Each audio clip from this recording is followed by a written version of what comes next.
Welcome back to Appalachian Dim Sum. Where entertainment is our comfort food. And we are on episode 54. Into the month of April. Yep. Yes. This is the 14th month. This is, 15th month? Yeah, 15th month. Yep. Yes. Appetizers for this month? Yes. Yeah, and our appetizers, as always, are what we've been watching, reading, playing. I'll actually, probably not this month, and next month I'll actually have something to add to appetizers that is actually playing instead of just watching. But I want to finish it first before I get into that. So That's always good. that was my first video game interaction that I've had for probably a year and a half, 2 years at least. Probably longer than that. So I'm not the gamer that you are, unfortunately. Well, I've discussed this before. A lot of my game time is consumed by two games, which I'm not going to talk about during this, but this past month, both of them got major updates. So I've been having a lot of fun with those. I've gone from going to bed at 11:30-ish at night to going to bed at 1:30 to 2 because I'm like, let me finish this last little thing, and then it just starts into this whole other chain of things, and I'm like, well, I can't stop here. Yeah, and in one of the games I played, Dune Awakening, it's a survival game, so there's maintenance you've got to do, and one of the things you have to do is go to the deep desert and get spice, and it'll be 12:30, and I'll be like, all right, I'll do half hour in the deep desert. I don't know. Half an hour. I don't know if you get leveled up enough in games to play through and just run past all the stuff and just play the story, or if getting the chests that have the items and all this stuff is stuff that you need to get through the story. I still can pull up the little menu of what I'm playing and see it has a little checklist of what you found in each region. I'm like, man, I haven't found a tenth of the stuff here, and I've spent an hour trying to find these things, and it's like, okay. They call it mainlining, where if you just stick to the main story, you can get through the game in usually 12 to 20 hours. But if you want to completely finish the game, it takes a lot longer. Yeah, I think just off of XP stuff in the game, I'm playing God of War Ragnarok, I'm sure you would level up enough to be good enough to play through the game. Yeah. But getting all the other items help you make the armors and the upgrades to the weapons and stuff like that. I don't know. Some modern games kind of go the opposite route with that. Instead of having you get so good, you can just kind of, barrel through the content. There are some modern games who give you story mode, where it's just everything's real easy and just get through the story. Yeah. Which, hey, I think that has its own merits. Yeah. Not everybody wants a really challenging video game experience.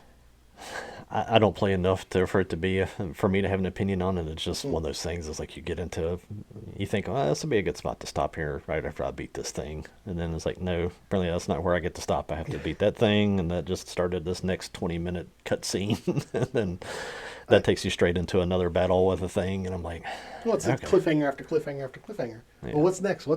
Oh, I got a new weapon. Got to try that out a little bit. Yeah. I get it. Yep. I don't miss the days where you had save points, where you literally could not save until you got to the particular save point in the game. Yeah. I got to go find a save point an hour later. I still haven't found it. So, as we usually tend to do, we try to figure out something to associate food-wise with the movie theme for the month. So this month is Lawnmower Man. Lawnmower Man. Okay. And, I haven't seen that recently enough. It's still on my list of things to do before we get to our main topic. So I have nothing to add on what could be a food thing. I think I texted you briefly this morning. Yeah. It was I don't know what, a salad, because he cuts grass. I was I don't know what else. Well, both of us, neither of us have seen Lawnmower Man in a while, so I think we're both planning on at least watching Lawnmower Man and at least seeing about the short story before our main course. We record the main course, so both of us have a little bit of homework to do. But one thing I did remember, because I don't remember if they ate chips or anything at any point. I don't remember them eating anything. Maybe at one point Job with the woman, I forget her name. I think maybe they had a meal at some point or whatever. Doesn't matter. Yeah. What I decided was let's take some inspiration off of Cybo Man. Remember Cybo Man, the monkey in the very beginning that escapes? No. Okay. It's been. You really need to watch this. I saw this in a theater. All right. So. Oh, wow. Okay. What year was that? That was like 95. Yeah. I'm pretty sure I was in high school. It was 30 years ago. Yeah. So anyway, Cyberman is Fresh memories of this movie were like, there's a guy with bibs, and there was some virtual reality stuff. Well, this was one of those films. James Bond was in it. Right. This is one of those films that I saw like when it came out and when DVDs became a thing. I think I might have even had a VHS of it. Like I bought the VHS of it. When DVDs became a thing, I bought the DVD. And this is one of those films where I like would watch it on a regular basis. But that stopped like 10, maybe even 15 years ago at this point, where I haven't seen it in a long time. Maybe we rented it or something. It seems like I can remember seeing it, putting it into a VCR and watching it, but I don't think it was one we owned. Yeah. So anyway, Cyberman is the very beginning. He's one of the chimps that they were experimenting on, and he escapes, and he kind of goes nuts.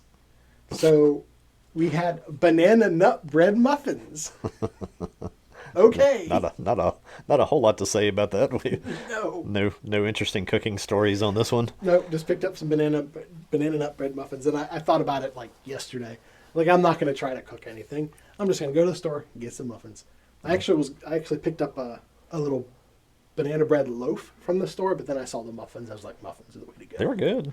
Yeah. Not a lot of deep conversation to have about muffins. It's like, well, yeah. I recently saw like something on social media or whatever where it was asking the question, what is the male equivalent of flowers? And throughout the years, I've heard people discuss this, and someone suggested banana bread, and I think that's a really good answer. Like if a girl wants to get a little something for her fella, depending on the part of the country or the people, I guess. Yeah, maybe. Case of beer. Yeah, case of beer. I used to say processed meat, like beef jerky. For me at this point in my life, it'd be like a $25 like Amazon gift card, Right. so I could buy some of the never-ending list of things I'd like to pick up. Right. But that's our appetizer for the month. Let's get right into our media appetizers. big chicken leg would be good. Big chicken leg. I mean, pretty much most food would make sense. I've had some bacon this morning, and then I had those muffins after we finished our first recording. A bouquet of bacon? Oh, yeah. My point is I've had a little bit of bacon, and I had a couple muffins, Okay. so I'm still kind of hungry. All right. If you do very much talking about food, I'm going to probably drift off into food fantasy land for a little bit. Well, the first film that we're going to talk about, I have not seen, and I think aside from one thing, this appetizer, neither of us have seen most of the others. Yeah.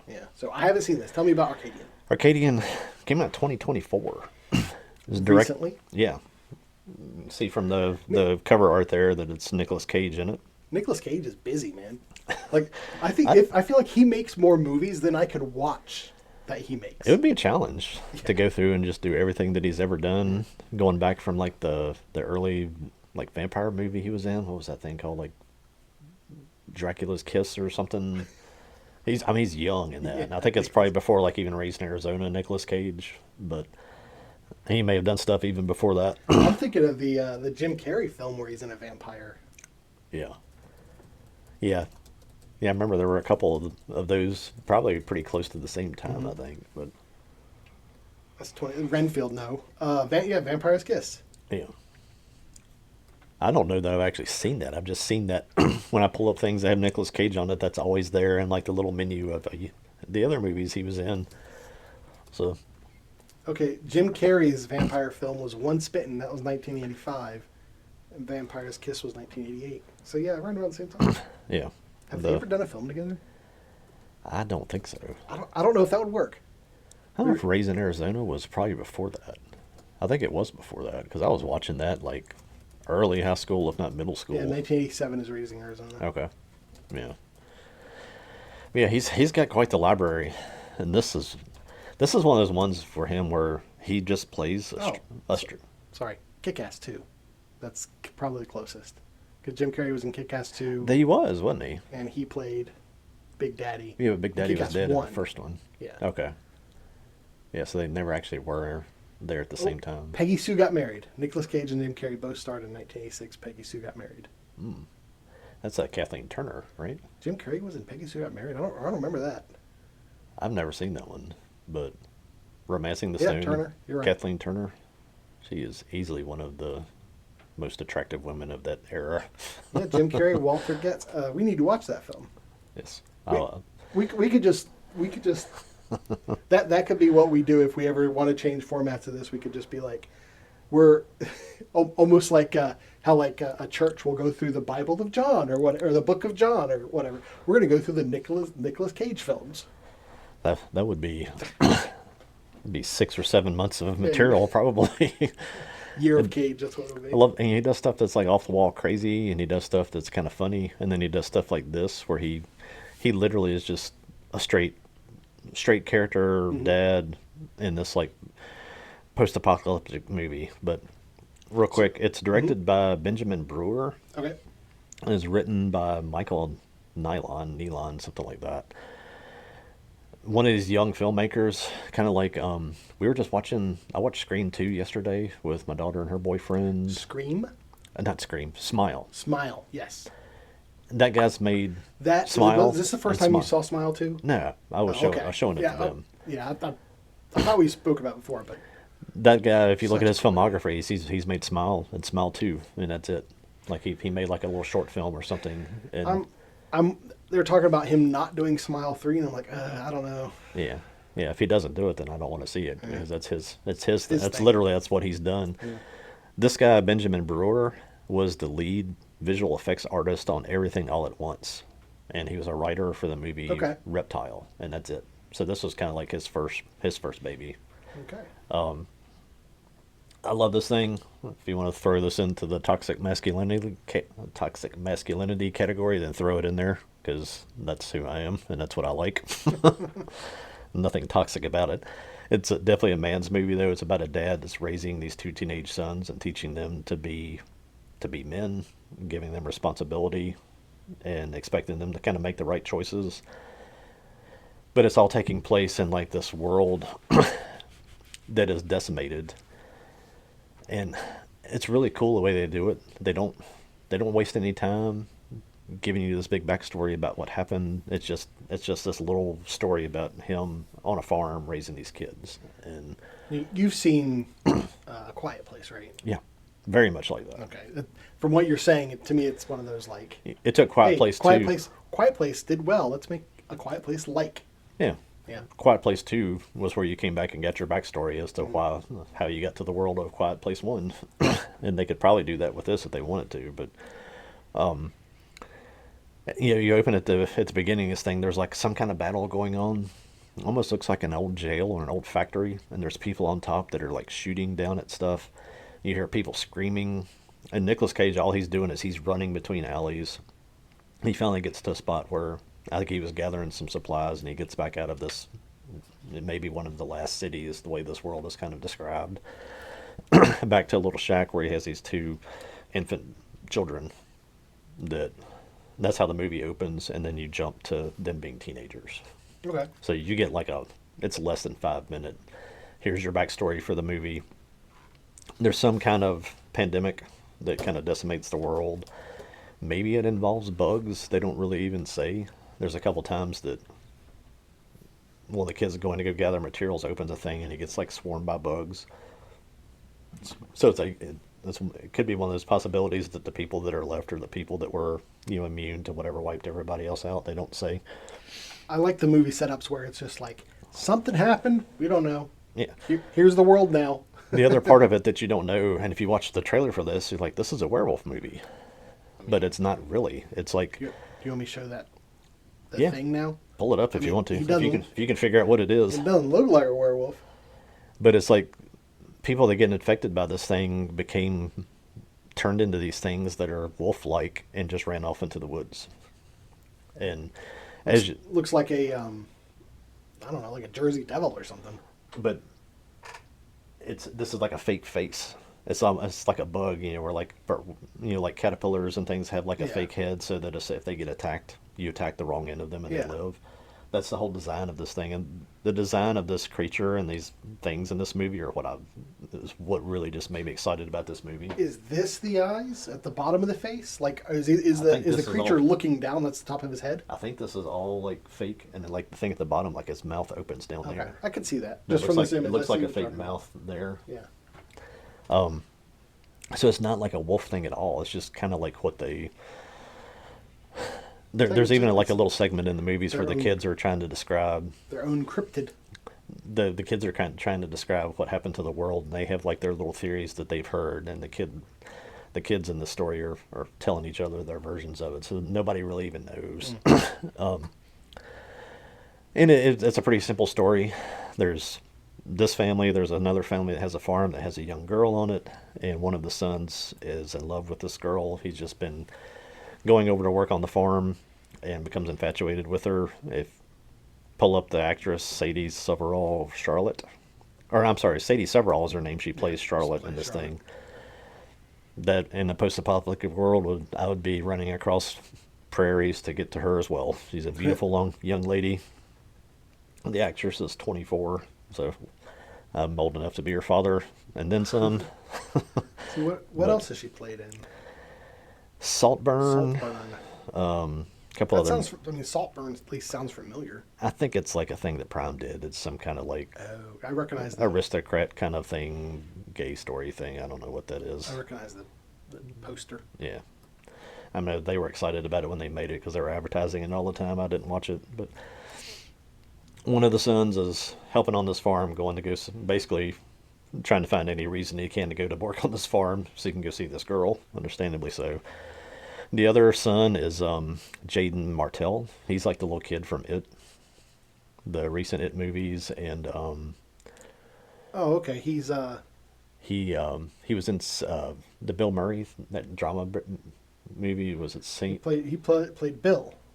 Yeah, and He's been busy since then. My goodness. Saint Vincent, the Bill Murray. He was the little kid Okay. in Saint Vincent. It's a great movie too. Yeah, But the other son played in. I don't know if you saw.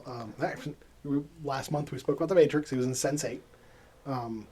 That was a Wachowski thing, right? yeah. Okay, I haven't seen it, but Don't- he also don't played watch it. Will Robinson in Lost in Space, the series, Okay. which I thought was respectable, like for what it was trying to do. This Maxwell Jenkins kid. Let's see. Yeah, the Maxwell Jenkins kid. Yeah. Yeah.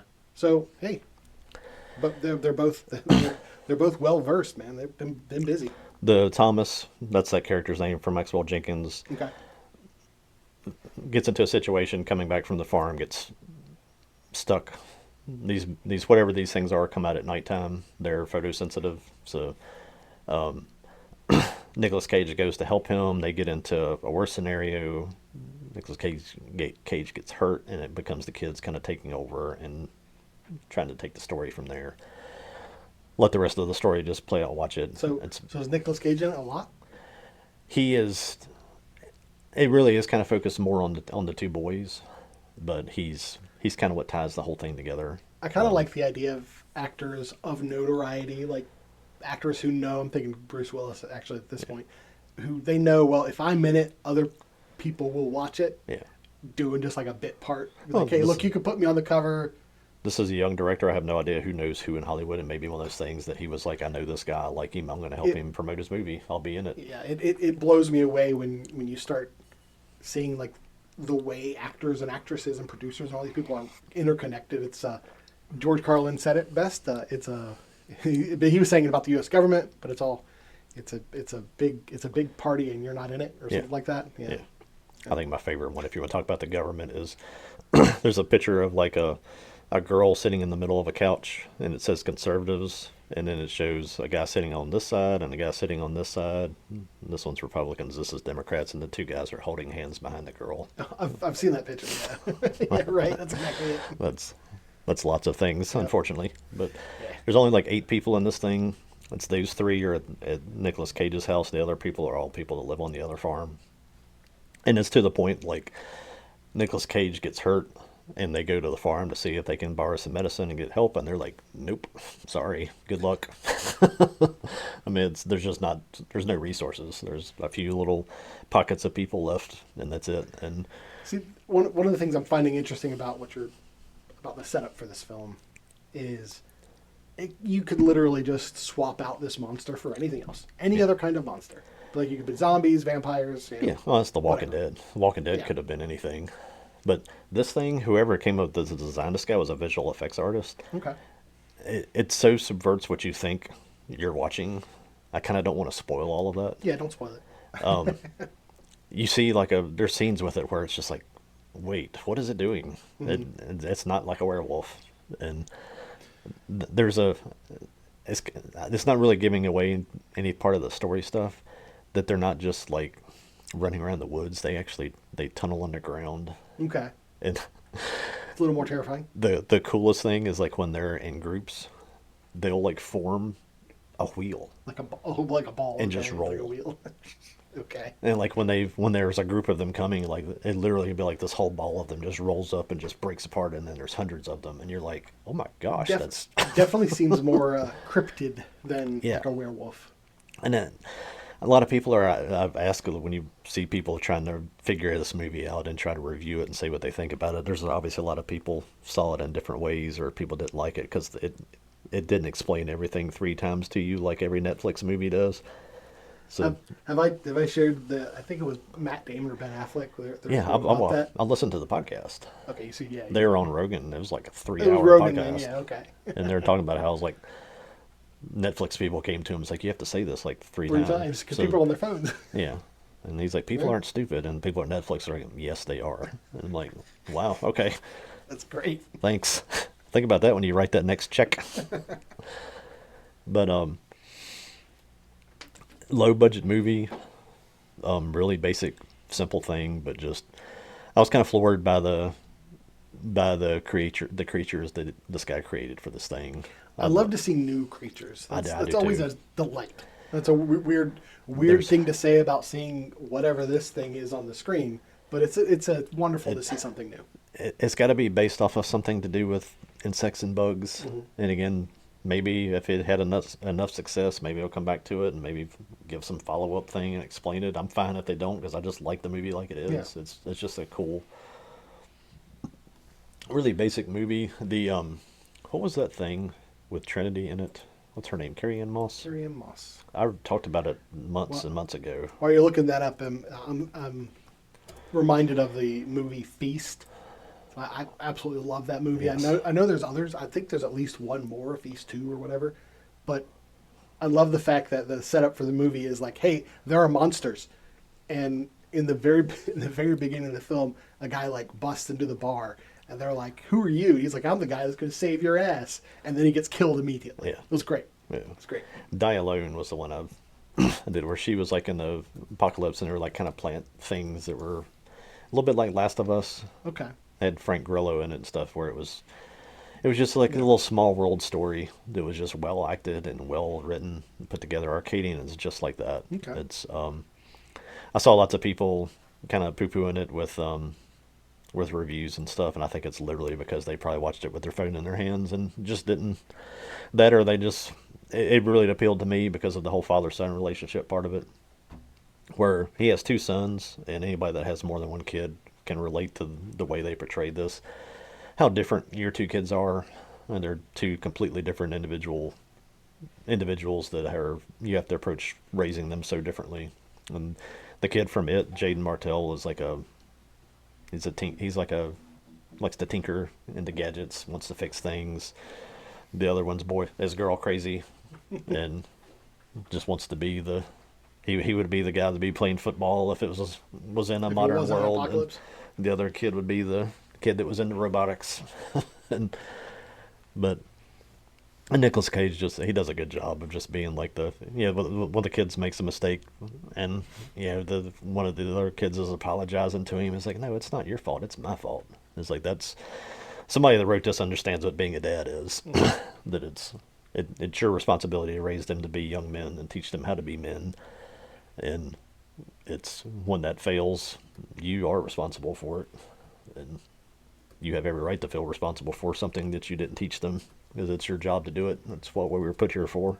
But it's a great little movie. It's only, let me see, it's not super long. It is 1 hour and 32 minutes. Doesn't it's R-rated? Doesn't get super graphic. It gets weird, and not like weird like you shouldn't watch it weird. Just Right. when the creatures are doing their thing, it's like wow, that's disturbing kind of. Well, the writer, I was curious if the The writer had children. the Nylon guy, Yeah, Michael Nyland. Nylon probably. He does have a couple of children. Looks like maybe a boy and a girl. Let's see. No, two boys. So makes sense, right? That's some of the best written stories are people that are just kind of taking their life experience and Yeah. just putting it into fiction. And And his wife, I didn't know her name, Garcelle Biveas, is one of those actresses. You'll be kind of like look around here, like, oh yeah, I know her. Yeah, yeah. yeah, she's been in all sorts of stuff. Huh. So yeah, so he definitely was pulling from probably his real world experiences, Yeah. not of this weird cryptic looking thing, but just being a father. The movie could exist just fine with it being something different than these things, Yeah. but this made it that little interesting twist that just had me like, I like to be surprised. I like to be introduced. I'm 51 years old. Haven't seen everything yet, but I've seen most of it.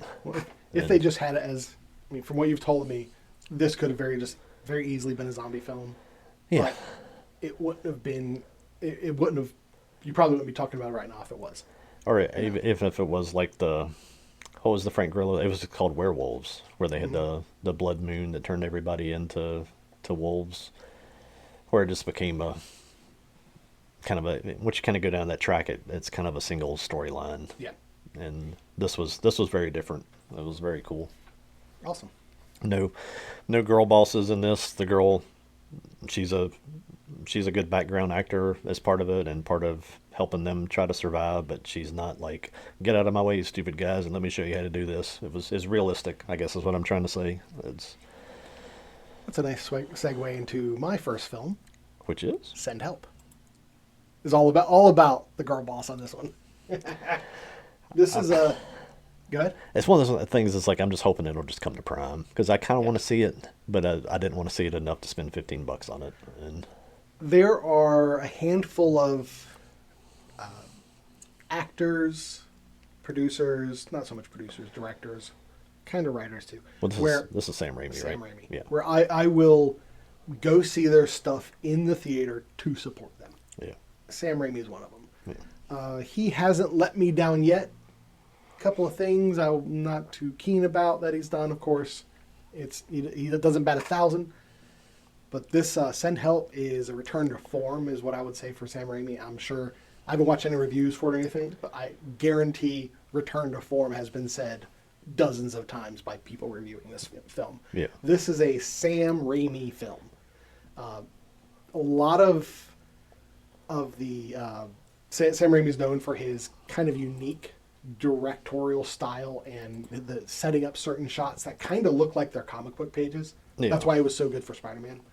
This has that. Like there's one in particular where she like holds her hand up to the moon, and like at that point you're like, okay, we know what we're getting into now. It's great.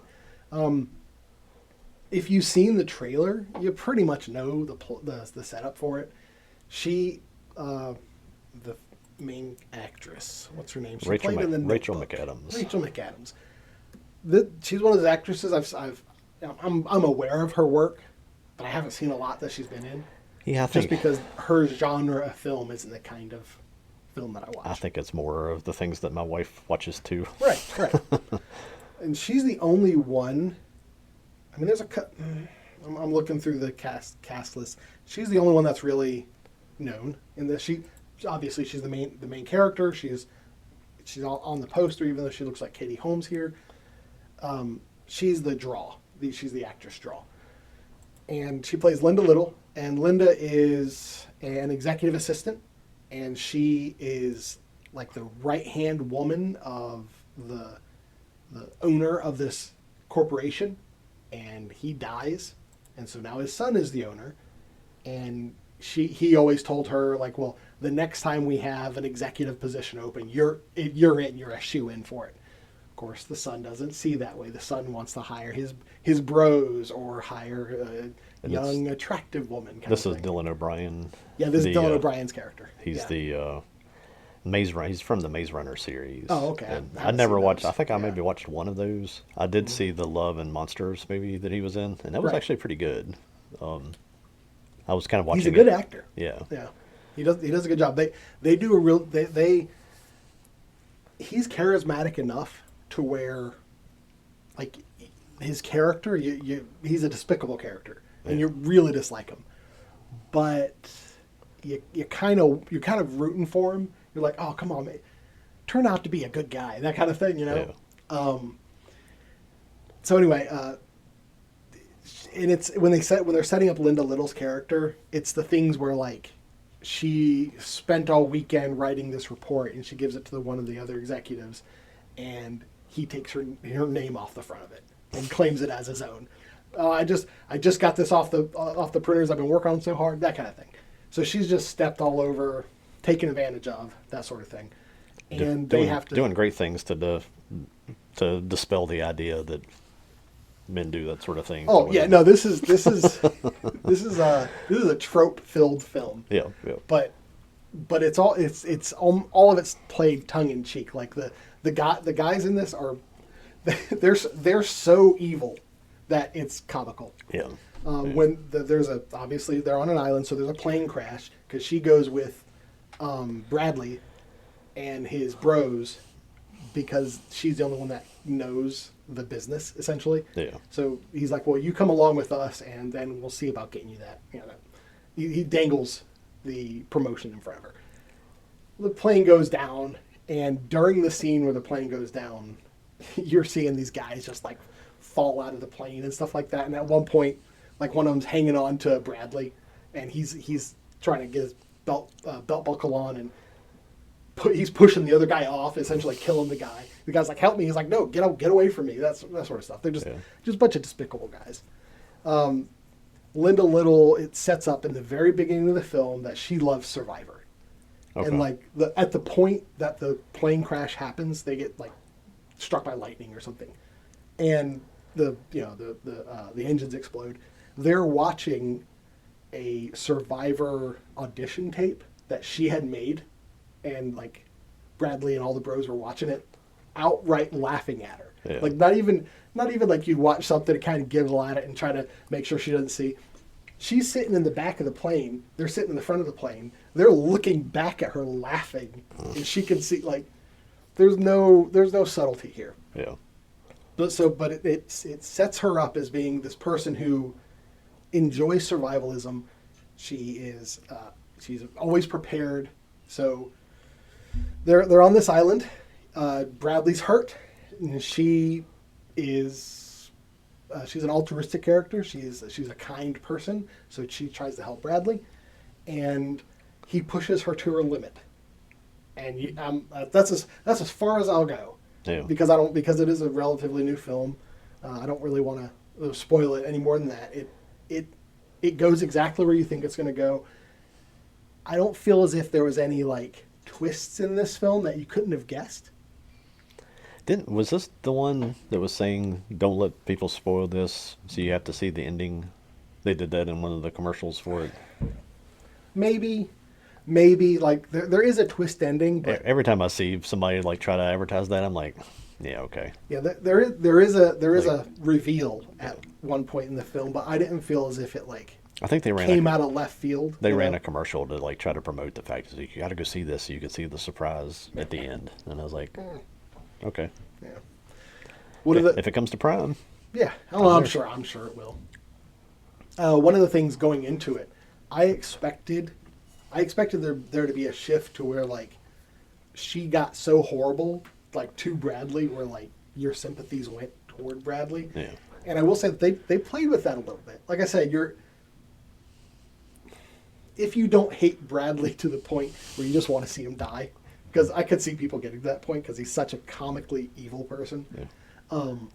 Almost the way another group of people in the country have tried to be portrayed by the news and everybody else for the last 10 years. But if you're not at the point in the film where he's being taken care of by Linda, where you just prefer him to die, because I could definitely see a viewer feeling that way. You kind of root for him. You're like, show us a side of you to where we can sympathize with you a little bit, and they do like touch on that a little bit. And Linda does get pretty brutal. It's a fun film. If you like Sam Raimi, and specifically if you like Drag Me to Hell, this movie very much felt like in the spirit of Drag Me to Hell. Did you notice that Sam Raimi's daughter is in it? Really? Emma Raimi plays River. I don't know. I haven't seen the movie, so I don't know. Might be just a secretary at an office or something. Can't imagine. I think she but like, because Linda, not only do the guys like make fun of her and take advantage of her, the other women in the office kind of ostracize her. In the very beginning, there's this thing about where she's eating tuna sandwich at her desk because she's so dedicated, she doesn't take her lunch. Yeah. So she's trying to eat a tuna sandwich, and Bradley's like, "There's a smell," and it's just, she just gets humiliated and emasculated, I guess it still would be the term, in front of these other women. She has no friends. Trying to think of when you came to dispatch and who was still there. I won't name names, but there was a dispatcher, an older one, that may have been gone before you got there, who every time somebody went out for food wanted a tuna sub from Subway. And he was one of the guys, when he wanted to come talk to you, he would get right here and be like, "You know what I mean? You know what I mean?" Smell it. And you're just sitting there, like, I have no idea what you're saying, because all I can do is I've got Subway tuna just going up both of my nostrils at 70 miles an hour. And you're probably spitting on my face as you laugh, and I'm like, ugh. I'm surprised I can eat tuna anymore. One thing I found myself thinking about halfway through the film is Linda has a little bird at the very beginning, and I found myself more concerned with the bird at one point. I was like, "What? They're on this island. What's going on with the bird?" I would say very much like Drag Me to Hell, there's some CG in this. There's a boar at one point, and it's like completely CG. Yeah.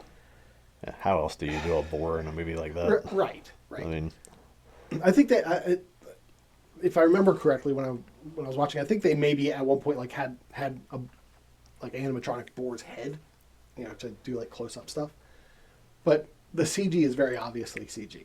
Yeah. That's one place where I don't know why it seems like Sam Raimi's films, when they use CG, it's very obviously CG. Yeah. And that is, if I had to knock it for anything, it would be that. Yeah. But at this point in modern Hollywood, isn't that every movie that has CG? If you notice it, it's because it's bad. I mean, I think back to the Spider-Man movies, and you notice all the CG when he's web slinging back and forth and stuff, but you also acknowledge that you're watching a live-action version of a cartoon that was the same thing of somebody drawing him swinging back and forth, so yeah. And I don't dwell on stuff like that. It's like I was talking about with like some of the Indian Hindi movies that go pretty wild with their CG. It's like they need to have a tiger. I think you were talking about like a tiger jumping over top of like an exploding like helicopter. Right. It's like, look, what are you expecting? There's no other way to do that. We're going to animate that, and there's a bit of that with the Sam Raimi film where like, okay, even if they did it practically, it's going to be over the top. You're going to have blood geysers and stuff like that. Yeah. So if you did anything, there would be a head of a boar that somebody would have done practically, and you'd have somebody puppeting it or something, but only if it's going to be a big part of your story. If you just need it to be a scene in your movie, why spend the money on that when you can just go to your laptop and it's like, let me animate a boar. right. That's pretty much all I'd say. This was both this and one of the other things I want to talk about. I know we talked about it on desserts. Yeah, they were desserts. Yeah. Maybe more than once, because I know it was coming up, and kind of the problem with like our dessert section is we'll see something come up and it's like, oh, that's 7 months away. I've been trying to narrow my picks down to like they're coming out the next month, so at least it's. I'm not talking about a movie 8 months before you even start to see commercials for it on TV, because sometimes you get trailers that early, unfortunately. But well, we've discussed previously the idea that perhaps like if there's time, we tend to ramble, so usually there's not time. But like I could just talk about this real briefly at the end of a dessert. Yeah. Be like, hey, this was a dessert. I saw it. yay or nay, that kind of thing. Just something real quick. Yeah. Also, with the desserts, we don't necessarily have to. Oh, it doesn't necessarily always have to be something that's upcoming. Yeah. Like it could just be like, hey, I found out about this movie that exists. Here's a trailer for it. I'm going to watch it. That sort of thing. Yep. It's always in flux. We can do what we want. Yep. It's our show. We'll do what we want. All right. Well, the next one we're going to get into something a lot older. Appleseed. I don't even know how I got to this, honestly. I think it was flipping around and it kept hitting my feed because of other stuff I'd watched. And it was like, I always remember seeing Appleseed from way back. Mm-hmm. But I think when I used to see it when I was younger, it was like, well, that's anime stuff. I don't know anything about that, so I'm not watching it. So, but it's on Prime, and I'm like, and it's a quick watch, man. It's like an hour. Yeah, it was literally like, I'm gonna lay down. I'm not tired yet. Let me turn this thing on.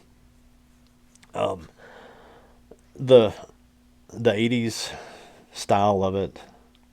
Let me start off by saying that animation is horrible. The voice acting is worse, and I still loved it. Yeah, I was gonna say, but man, it's got a flavor to it. It's got that 80s style thing. The Demon City and the Wicked City, two movies kind of have that same style where it's almost sort of like that Miami Vice kind of dark atmosphere with the music that kind of goes with it. Well, as much as I praise modern anime for all the different styles, I feel like back during this time, the styles were a bit more homogenous. Yeah. Yeah, this was like early Pokemon bad animation. Yeah. like giant foreheads, not much face detail, not much background. But it was what, 1988? It was 1988. It's an OVA. Which we've discussed before how I at one point I thought OVA was when they took like a series and condensed it down. No, it just means direct to video. And this is an original story from... Original video animation is OVA. Well, this is an original...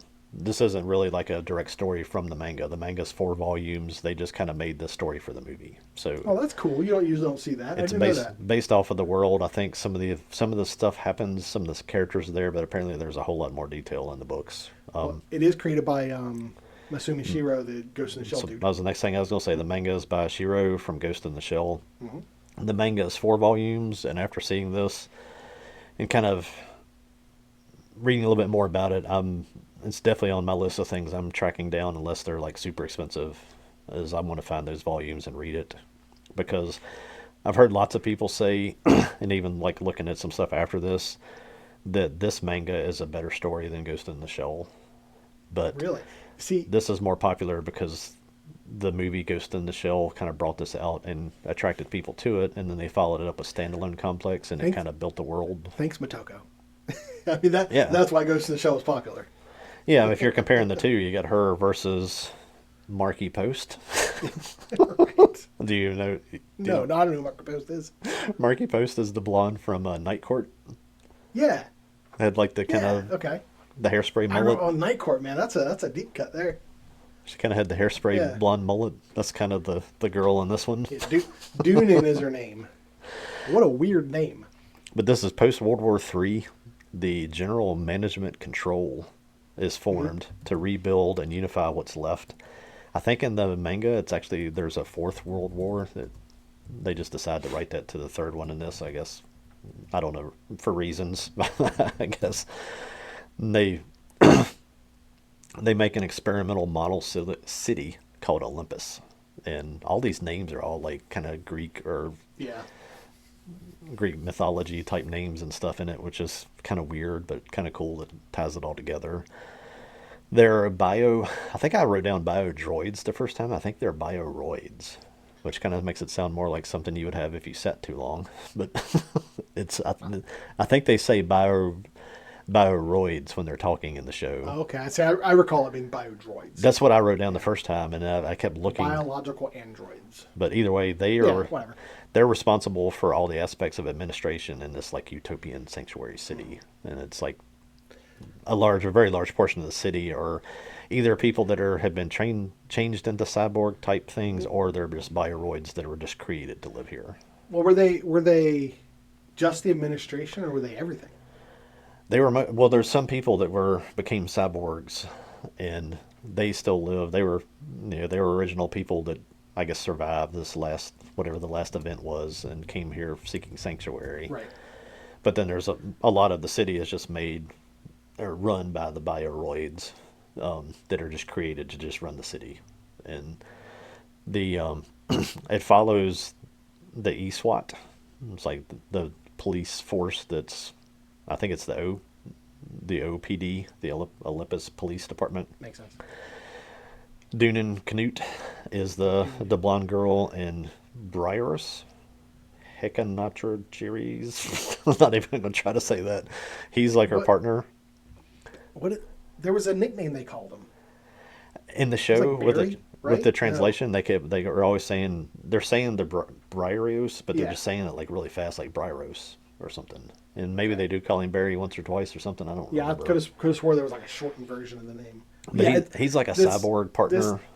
And maybe it's just because of exposure. Like I've only ever seen Appleseed itself, Yeah. but like I've never retained these characters' names. I just don't. Yeah, Like, no, they're impossible to retain because It might be. after you watch Well, it, and 2 I- days later you're trying to remember what is her name, and you look it up, and it's like it's I do remember Briar. a man named Karen. I do remember that.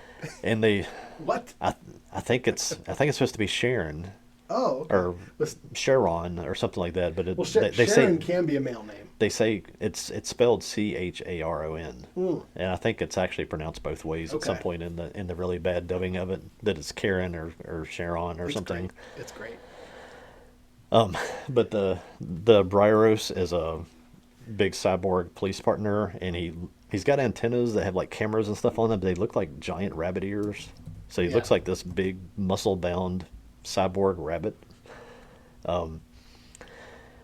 In this world, even though this is supposed to be a utopia, there's cyber terrorists. It kind of follows this other story of Karen or Sharon or however you say his name. Right.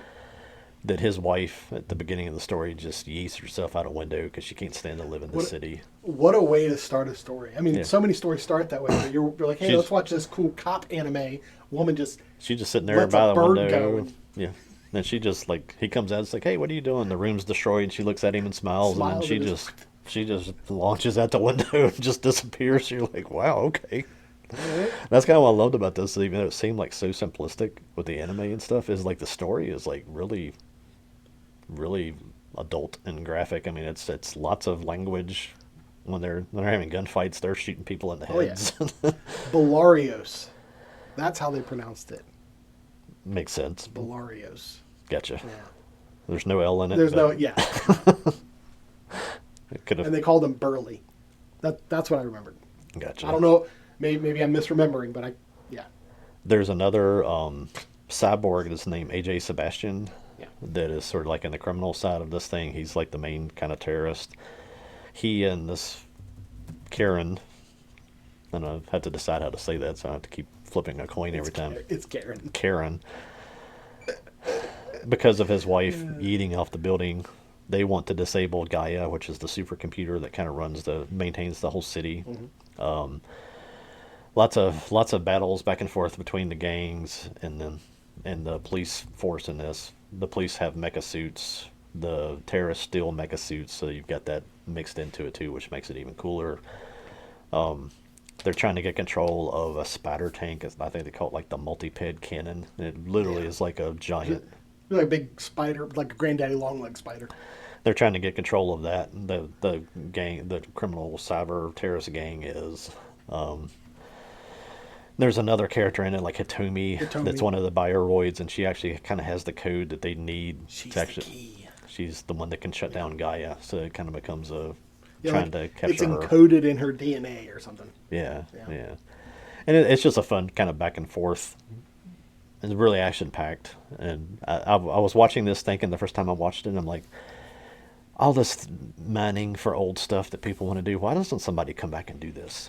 Well, This would be freaking amazing. Appleseed has had a few other like The others were all CGI things. Then, Yeah, right? the first Appleseed thing that I ever saw, I didn't watch it. I bought the DVD, never watched it, but it was like a 2004 or 2005 CG film, and I bought it because I saw it in like FYE, and it was CG, and I was like, oh, cool, it's CG anime. I think the It's first still- times it's on I my saw shelf. this I've stuff, never seen it. I saw that there was Appleseed stuff, Yeah. and they always had like little subtitles, and I kind of was approaching it the same way I did with like Evangelion stuff, where you saw like 2.0 and 3.0, and I'm like, well, obviously I need to go find 1.0, I guess, if I ever want to see this. Yeah.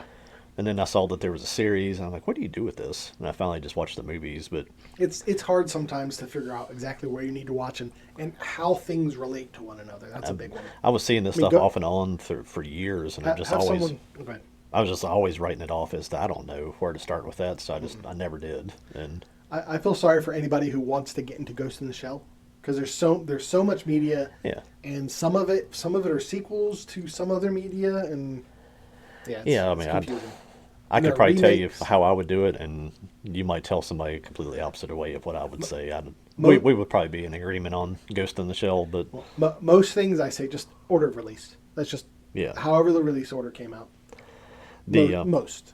the thing that I wanted to throw into this, one of the things that really did strike me, and I stopped it and rewound it back and watched it a couple times, is there's a scene in the middle where this AJ Sebastian, the guy whose wife yeets off the building at the very beginning, gives this like monologue, and I'm like, this is 1988. I was like, wow, this is really poignant, actually. He's obviously disillusioned with the city, this utopia that they've tried to create, and he goes into the speech. And this is Karen. He said he's talking to I can't even remember, Doonan, yep. Doonan and Burley, Burley, yeah. Rabbit Man, at his wife's gravesite, because they're all police officers. He's kind of he's working with the terrorists, so he's kind of a mole in the police department, kind of thing. But he's talking to them. He says the city's organized environment suffocated her. Talking about his wife. It's like, in a way, it's murder. And she's like, Duna's like, how can you say that? The city is the most perfect place. Oh, You know, I mean, just what you're talking about is watch. If you watch this today, if you watch this today with our current socio-political climate, it's like, why is this making a commentary about current America? yeah, this is just describing us It at this absolutely point. is. And he comes back to him. He's like, everything is provided for. Everything is provided for. There's no unemployment. There's proper health care, housing, you name it, we've got it. But that's the problem. We no longer live. We just exist. He says, he's arguing that living means fighting and struggling for advancement. He says that's a fundamental part of the human condition. You deny it, you deny life itself. That's what happened to Flea. That's his wife that yeeted. She had everything, but in reality, she had nothing. There was nothing for her to live for, nothing to strive for. I mean, let's face it, we're just living in a human zoo with the administration as the keeper. And then Doonan says, that's not true. You've got to admit most people are happy here. And he says, that's because 80% of the people in this city are bioroids designed for life here. They're programmed to operate in this environment from birth, so it's no surprise they're happy. And I watched feels that like scene. the basic, like your average American, where we grew up in this environment. That's why we're happy. I was sitting there watching this thing, sort of half interested, kind of into the fighting stuff, and he went into the speech, and I stopped, and I was like sitting back, and he kept going, and I was like, okay. Have you ever heard of the Universe 25 experiment? I don't think so. This was back in the 70s. A guy named John B. Calhoun. Pretty much what he did was he got a bunch of mice, and he gave them everything they would need. He gave them all the food he wanted, all the little toys they wanted, all the space they wanted. And at first they flourished. They had a bunch of kids, they had a bunch of other kids, and he made sure they always had enough food for everybody. No one wanted for anything in this universe, in this experiment. And eventually, like, the mice stopped eating, they stopped reproducing. Like, the term that he came up with, I don't know if it's, it was invented by him, was behavioral sink, where a society who has no strife will collapse in on itself. And it literally, like, the whole civilization just died. And I've said for a while now, I feel like America's in behavioral sink. Since 2001, we all came together, and then what we all came together about got drug into a slog, and then we got lied to a lot, and nothing was ever accomplished. And then from there, we haven't had anything. Everything else has just been there to divide, and there has never been anything since then to try to pull people back together. It's their fault. It's somebody's fault that this is happening, and I mean, good Lord. I was at a relative's house that still watches network news, and she watched the evening news, and I sat through 10 minutes of it, and I looked at my wife. I was like, I'm gonna have to go outside. I can't stand to listen to this. It's like they're playing clips of people saying stuff that was so truncated that you weren't even getting a full sentence for what they said. It was like they were just curating the part that they wanted you to hear, playing it, and just saying, look how horrible this was. And it was like, that's not even what the person was saying. It's like, or do you think we're that stupid? And the answer to that is, yeah, there's people that watch that and they take that as news. I mean, they tune in every night to watch that. That relative does. And I was just like, I mean, it's got, how do you break through to somebody like that? I was like, it's gotten to the point with media in general. And this is, because at one point I felt like if you listen to what they call alternative media, where it's like, independent reporters on YouTube, that kind of thing. Yeah. You felt like you were kind of getting a more earnest and honest look at what was actually going on. Yeah. But it's at the point now to where people that 10 years ago I would listen to and I felt like, well, they're telling you how it is kind of thing. I'm like, no, these people are just spin doctors at this point. Yeah. They're not telling you how it is. They have an agenda to, more than likely, agenda to keep you watching. Half of them are fighting with each other at the moment. And I'm just like, yeah, it's ridiculous. It's like, ridiculous. I like, they want the internet drama and all. I like parts of what lots of the people that are all fighting right now say, and people keep saying, you can't listen to this one or you can't listen to this one. And I'm like, no, I'll listen to who I want to listen to. And I don't care. I don't care what somebody thinks about this or about that. Or you were talking about the clips being people being clipped to where you hear just the part. One of them I saw recently. They played something, and the few times that I do like leave comments or something on YouTube, I left the comment. I was like, I understand what you're saying and I agree with you, but the clip that you clipped out, they also they continued to say this. Was it about Tucker? It might have been. That's been I listened to him because it's the guy in Texas, the Democrat guy. What it was is the quote was something like, he thinks that the border should be like your front door. A welcome mat on your front porch. You talking about the guy that claims to be all biblical? Yeah, the guy that says he's a Christian, but everything he says is completely against Christianity. Yeah, that guy. The guy that should have horns coming out of the back of his head because he's a literal demon. I'm like, I don't like what this guy has to say, but that doesn't give us license to misquote him. Yeah. So to fit what we want to say about him. Yeah. And what the quote was he believes, and he says it a lot. So he believes that our southern borders should be like your front porch, a welcome mat on the door. Welcome out on the front porch and a lock on the door. That's his quote. But the quote, the person that was just playing that quote on your front. just said a welcome mat on your front porch, and they cut it. Yeah. I'm like, that's disingenuous. That's dishonest, and it made me I lost a lot of respect for that particular person I was watching. I've listened to a lot of the Tucker Carlson show. Throw me in whatever category you want to throw me into on that one. All these people that are attacking him as like I'm not anybody. I'm not loyal to him any more than I am to anybody else that is somebody that I don't know. I'm loyal to my wife and I'm loyal to my friends and I'm loyal to God. And outside of that, I don't know anybody, anything. I'll listen to anybody that has something that I want to hear about. But all these people keep clipping him into, he's this anti-Israel, anti-Semite stuff. And it's like, have you ever listened to, you guys are just commenting on clips that you're seeing somebody else post. You're not listening to his whole show. And if you're not going to listen to his whole show, then don't talk about him. I mean, they did that with Charlie, so. It's like, just don't. And the issue I'm finding, and I'm sure there are people who would say, well, it's always been like that. You've just been blind or whatever. But I'm seeing everybody do it now. It's not just, at one point I felt like it was like just the mainstream media because they wanted to have a particular narrative. But I'm seeing everyone do it, and I don't like it. Cancel culture ticks me off. Yeah. Seeing conservatives embrace it is twice as disgusting as watching a bunch of crazy people embrace it, because it's like, y'all are the people that have been calling it out, and now you're doing it. So I'm just the whole cancel culture thing. As soon as the conservatives got some power, they started doing the canceling thing. I'm like, man, it really is. The tools aren't for one side. It's just for whoever feels like they're in power. One of my favorite people to listen to is Andrew Clavin. He's a mystery writer. He's part of the Daily Wire. He's the old guy. He's an older guy, he's gray, but he's really bald. That guy. Very balanced person.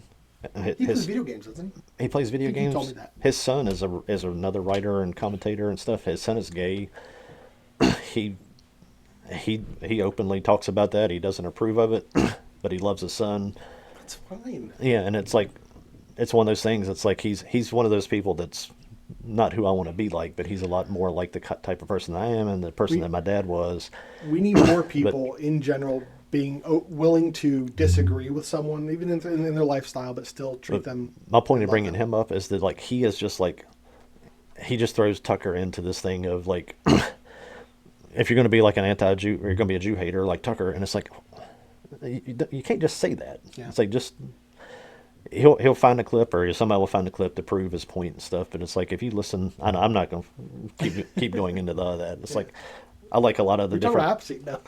I like a lot of the different things that a lot of them say, and there's a lot of stuff I don't agree with, and having them say you can't listen to him, that does kind of bear out of what we were talking about with the Appleseed stuff. That's just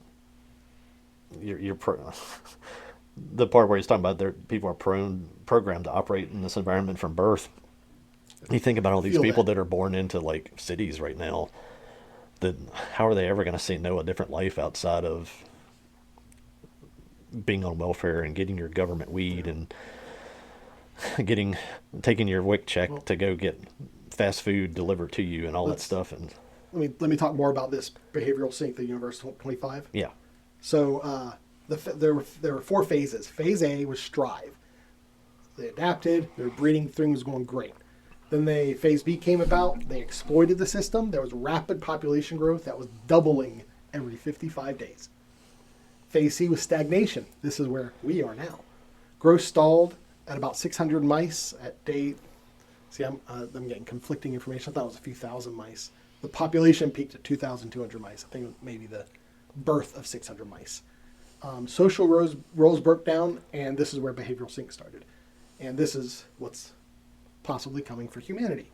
Phase D is death. This is widespread social breakdown, including infant abandonment, cannibalism, and total cessation of reproduction. This is one of the parts when I heard that, like, all of that. Yes, it sounds like humans, but there was a particular type of mouse that he called the beautiful ones. Normal social behaviors vanished, and males retreated into total isolation, doing nothing but eating, sleeping, and grooming themselves. Without fighting or mating, they had no reason to do anything but eat and groom. And I'm like, this is like we're seeing this in humanity right now. One of them was terrifying. One of them was our chief at the railroad. There you go. But yeah, after that, it's just it's scary. I mean, of course, they're mice, and you could say, well, mice don't correlate to humans, but everything all the phase A, B, and C, it seems like we're following a path. This super pointy thing is probably not the halfway point in it. It's probably about a third of the way in. The scene happens, and you're just like, what? Yeah. What is this? But outside of that, it is a really like just fun action-packed thing. Like I said, they're they're running in. I think there's like a hostage scene in the beginning where the people have got the terrorists are holding kids and their moms and stuff at this building. I don't know what the building was. I don't know if they even say. They just run in and like tell them to drop it, and they're like, no. So then they just start shooting them over time. There's like dead terrorists falling onto the kids and stuff. And I was like, wow. If I had to describe Appleseed to someone, I would say it's the police of RoboCop. I was gonna say even the terrorists are a little bit like RoboCop. Yeah. Because there's like that one scene at the beginning where they like break in the door. Those first guys that are supposed to be sort of undercover going after the terrorists, they break in the door and there's a whole room full of terrorists that are sitting there with like heavy machine guns on tripods facing at the door, and they're like, uh-oh. And Belarus, from what I understand, like he's a human that's been made into a robot. That was what I like was. He is RoboCop. That's what would be my guess, is that you might get more of that from the manga. Again, I'd like to track that down. And maybe he was an officer that got hurt and they cyborged him. Yeah, but like I don't remember any real explanation. It's just, hey, this was This is I it. have there's a old I mean, he dealer. gets shot in the leg at one point. And it's like, why are you all outfitted in armor robot if you're just going to get shot in the leg and get taken out? Yeah. There's an old anime dealer named George. I don't know if if his business has a name. I'm sure it does, but he deals in like older manga, old stuff that's hard to find, and he takes trades from people. So he'll take in old stuff and he has some new stuff too. Kind of anxious to get to a show and see if I can find him again and see if he's got how much of this he has, or I guess I need to get online and see how expensive it is before I start getting excited about getting it. Sometimes, man, like gunsmith cats, that's just too much. It's prohibitively expensive. Yeah, yeah. I'm not enough into this to be like, we'll pay $50 a volume for it. If it's right. If I can find old copies and they're $10 or $20, then There might yeah. be reprints and stuff like that. I was intrigued by what a couple of people that reviewed it talked about how they liked the story of the manga better than Ghost in the Shell. They Yeah, thought that thought intrigues me. they thought it had better characterization and it was a more developed world. And I was like, well, yeah, that sounds interesting. The So, society of Appleseed, I would say, is Blade Runner, simply because Yeah. the biodroids are. I mean, they're essentially replicants. Yeah. Because as far as I can tell, there's nothing about them that's mechanical. It's kind of funny They're clones. how simple the animation is in this 1988 thing, at least, that it just looks like a regular city. Yeah. They didn't take the city into like that cyber-looking world like in Blade Runner. Right. That would make it much more interesting, I think. But you don't want to just copy Blade Runner either, or just copy Ghost in the Shell, because then it'd just be more of the same. But I think this was before. This was before Ghost in the Shell. outside of the city looking kind of regular, there are still like these big pyramids that are like robot-looking things, and like there's a big dome in the middle of the city. Yeah, I'm about to say too. there's a big like. Isn't it like a government building or something? The dome might be where Gaia is or something. Oh, okay. I don't remember. The computer. Yeah. So And cool movie. Dunan is she's Ripley. I've always felt she was like maybe Ripley mixed with Sarah Connor. What's the Maybe. blonde girl with a giant rifle in Helsing? Oh, Saris, Victoria. A little bit of there. A little bit, yeah. A little bit of that thrown in, Yep. kind of. I think maybe Saris was probably, if anything, inspired by Dunan. Yeah.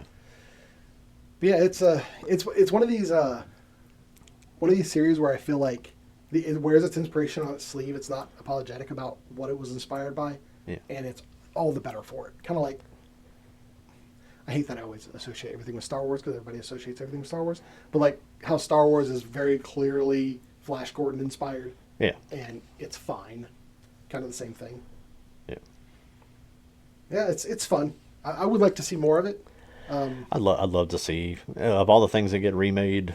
Again, I guess my fear on that is you're going to remake it and destroy it and change it into.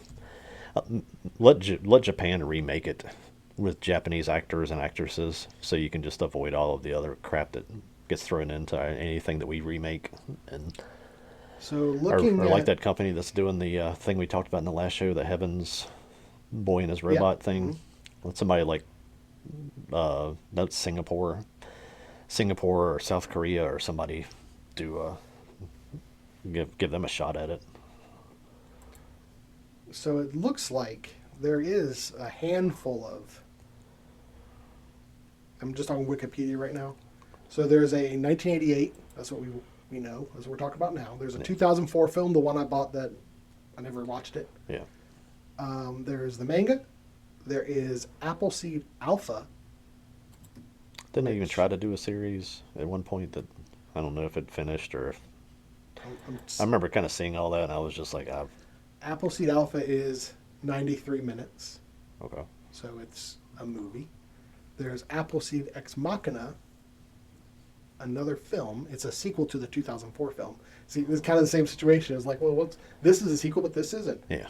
And then there's Appleseed 13, which is a 13 episode. This was 2011. Yeah. So I remember seeing something about a series, and I think they talked about There's enough to where if we go through this, that could be a main topic. the 2004 thing. I think people like part of that because it kind of comes back and fills in a lot of what this OVA kind of cut out and kind of goes into developing Dunan more, and maybe what her backstory was and all that kind of stuff.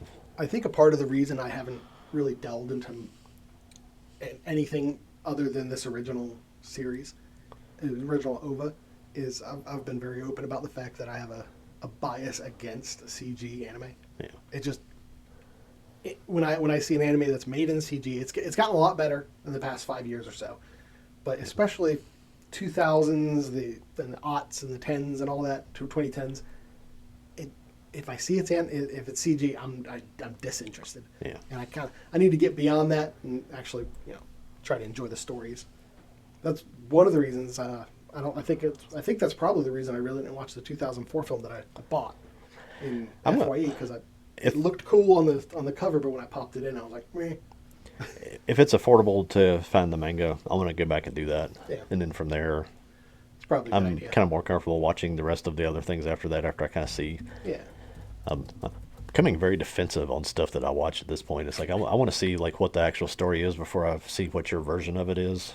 And all the stuff was produced by Japanese producers and writers and stuff, so I don't think it's anything that's super off base. But I enjoyed that little glimpse into this little world, and I kind of want to.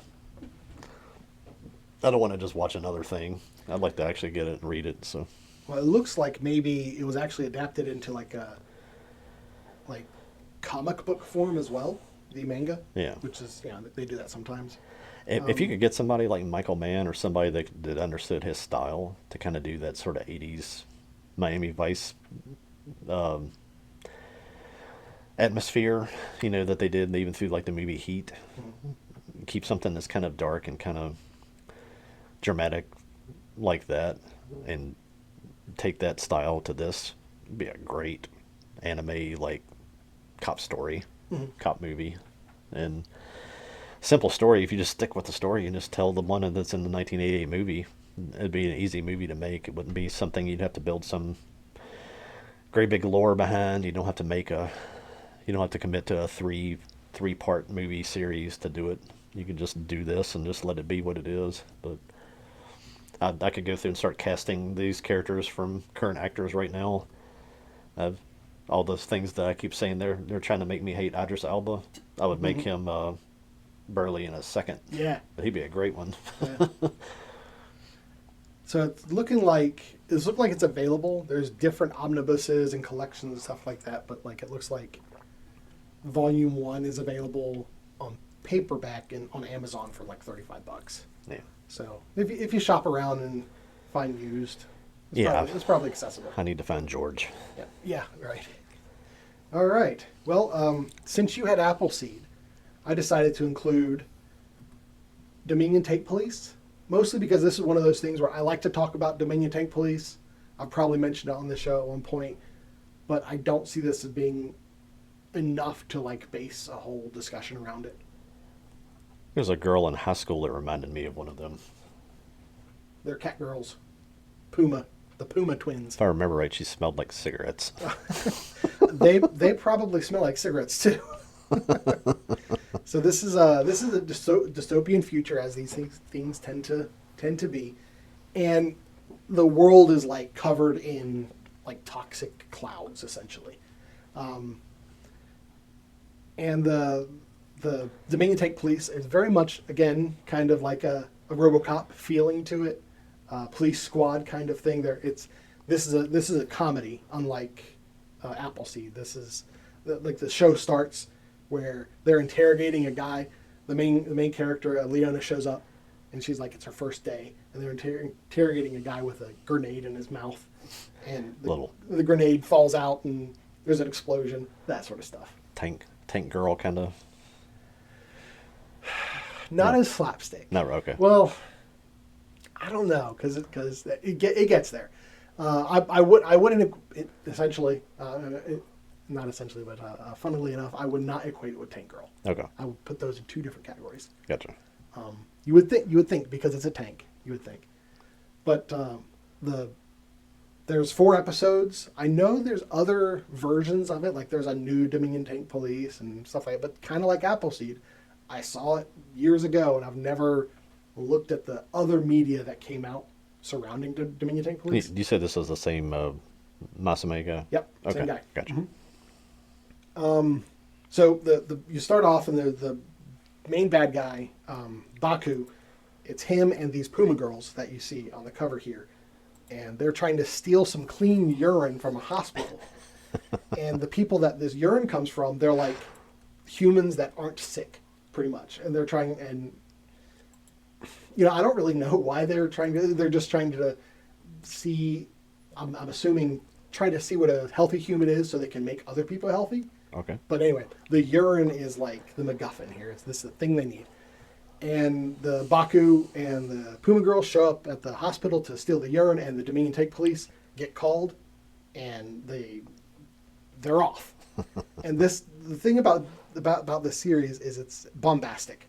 A lot of chase scenes, a lot of action, a lot of explosions. Obviously, they're driving around in tanks. Yeah. Yeah, and there was a lot of that Appleseed too. Yeah, there was. Yeah. And let's see, when they go to Baku, I'm trying to remember exactly. It's been a while since I've seen it. Exactly the way it goes.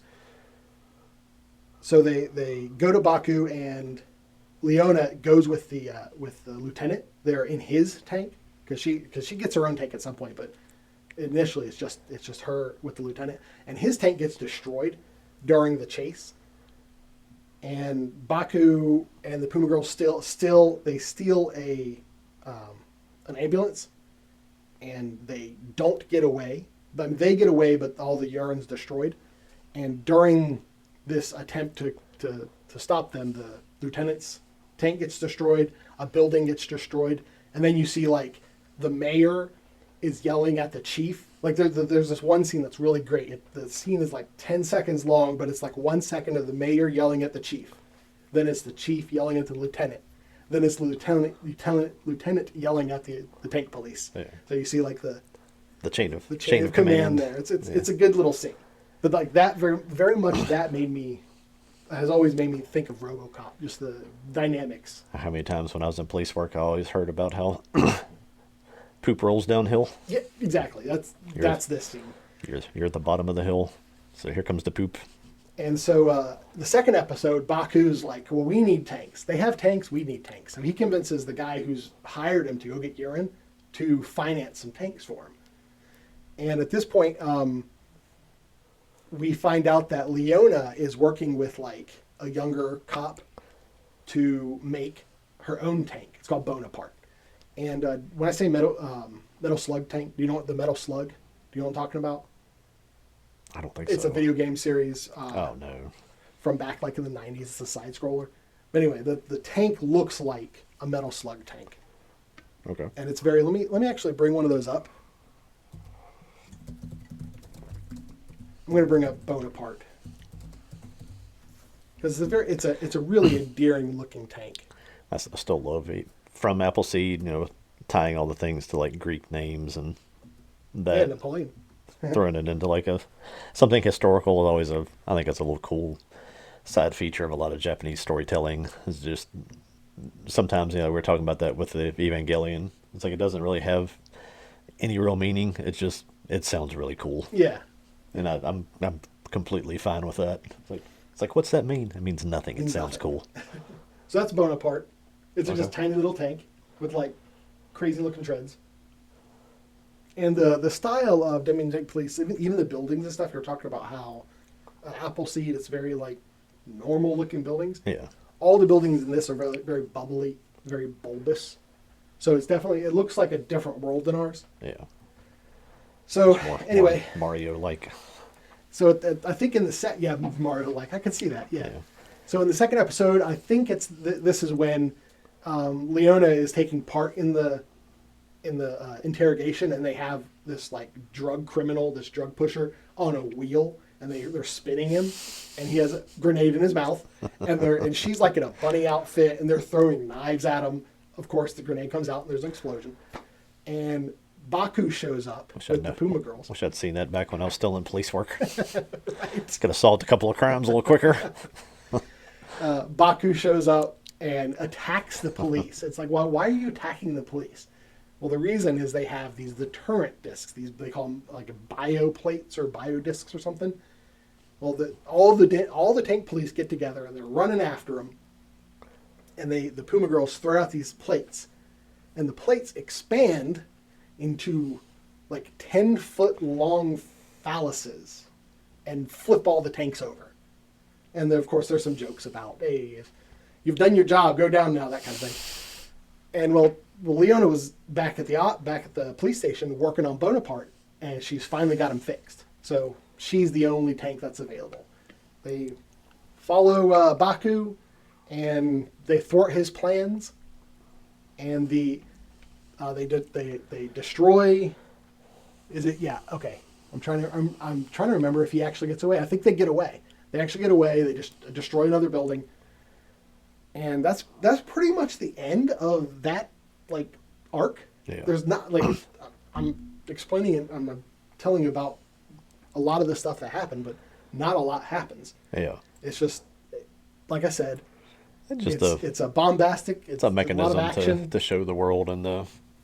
Yeah. I think like Evangelion, so much of the thing we see the designs of the buildings that go down into the ground and all that stuff and all the embattments with all the cannons and stuff.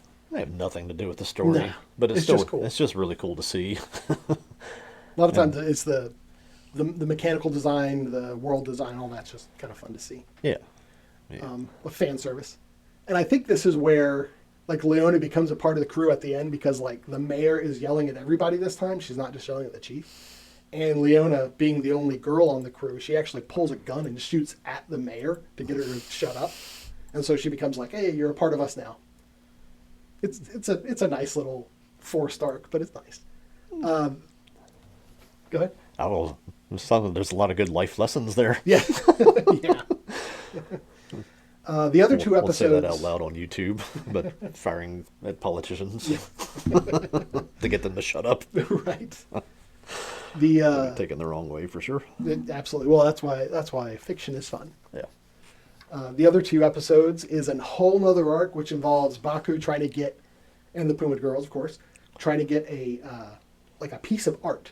They break into an auction house to get a specific piece of art, and it turns out it's a painting of Baku naked. And there's the Puma girls at one point is lamenting. It's like, why is that worth so much? No one would pay that much for nudes of us. Yeah. And because they've gone into the auction house, the tank police get called. I mean, this is formulaic here. That's kind of one of the things that I was surprised with the way Appleseed started with the language and headshots and all that kind of stuff. I'm like, well, this is probably going to divulge into something. They really didn't get into like any fan service stuff with girls and whatnot, which was kind of nice because half the time when you're watching, you're kind of waiting for that to come around too, and you're like, yeah, okay, let's. There is at one point, I think in the first episode, where the Puma girls do like a little strip thing to get away from not the tank police, but like the regular cops. Yeah. They have them in the sights and they're like, hey, and doing a little strip thing, and all the cops are like, yeah. And they get away, and they're in like a unitard kind of thing. So there is a little bit of fan service in Dominion Tank Police, but it's very light. Yeah. But anyway, you find out there's other group called the Red Commando that's also trying to stop Baku from getting this painting. And when the tank police get there, Baku attaches this like collar on Leona, and so he like kidnaps her. And the collar is like a constricting thing, and only he can get it off because they call it an antidote. He has the antidote for the collar, but the Puma girls have it, and they're no longer there. And this goes into like the third episode where it's just you're literally the Red Commando and the Dominion Tank Police are trying to find Baku, who has Leona, and they're just following them. And there's a shootout, and at one point you get more of Baku's backstory, and it turns out he was a part of some sort of like genetic experiment, and which thematically makes sense because of thinking of Appleseed. He is like a clone, but his body is biological, but his brain is like a microchip. Yeah. So it's kind of like the opposite when you think of a lot of like androids. And it turns out that the painting that he had was essentially his birth certificate. It was like encoded with information. It was a printout from the place he came from. That was, you get some like some flashbacks, and it was like raided at one point, and he was carted out with a bunch of other bodies, but he didn't die, and he just kind of like rose in the ranks of gutter rats and stuff like that, and became a kind of a low level crime boss. And he escapes, but not before the Catgirls take one of the Dominion Tank Police's tanks and blows up the Red Commando in a helicopter. And at that point, the chief is like, "I'm going to be blamed for this."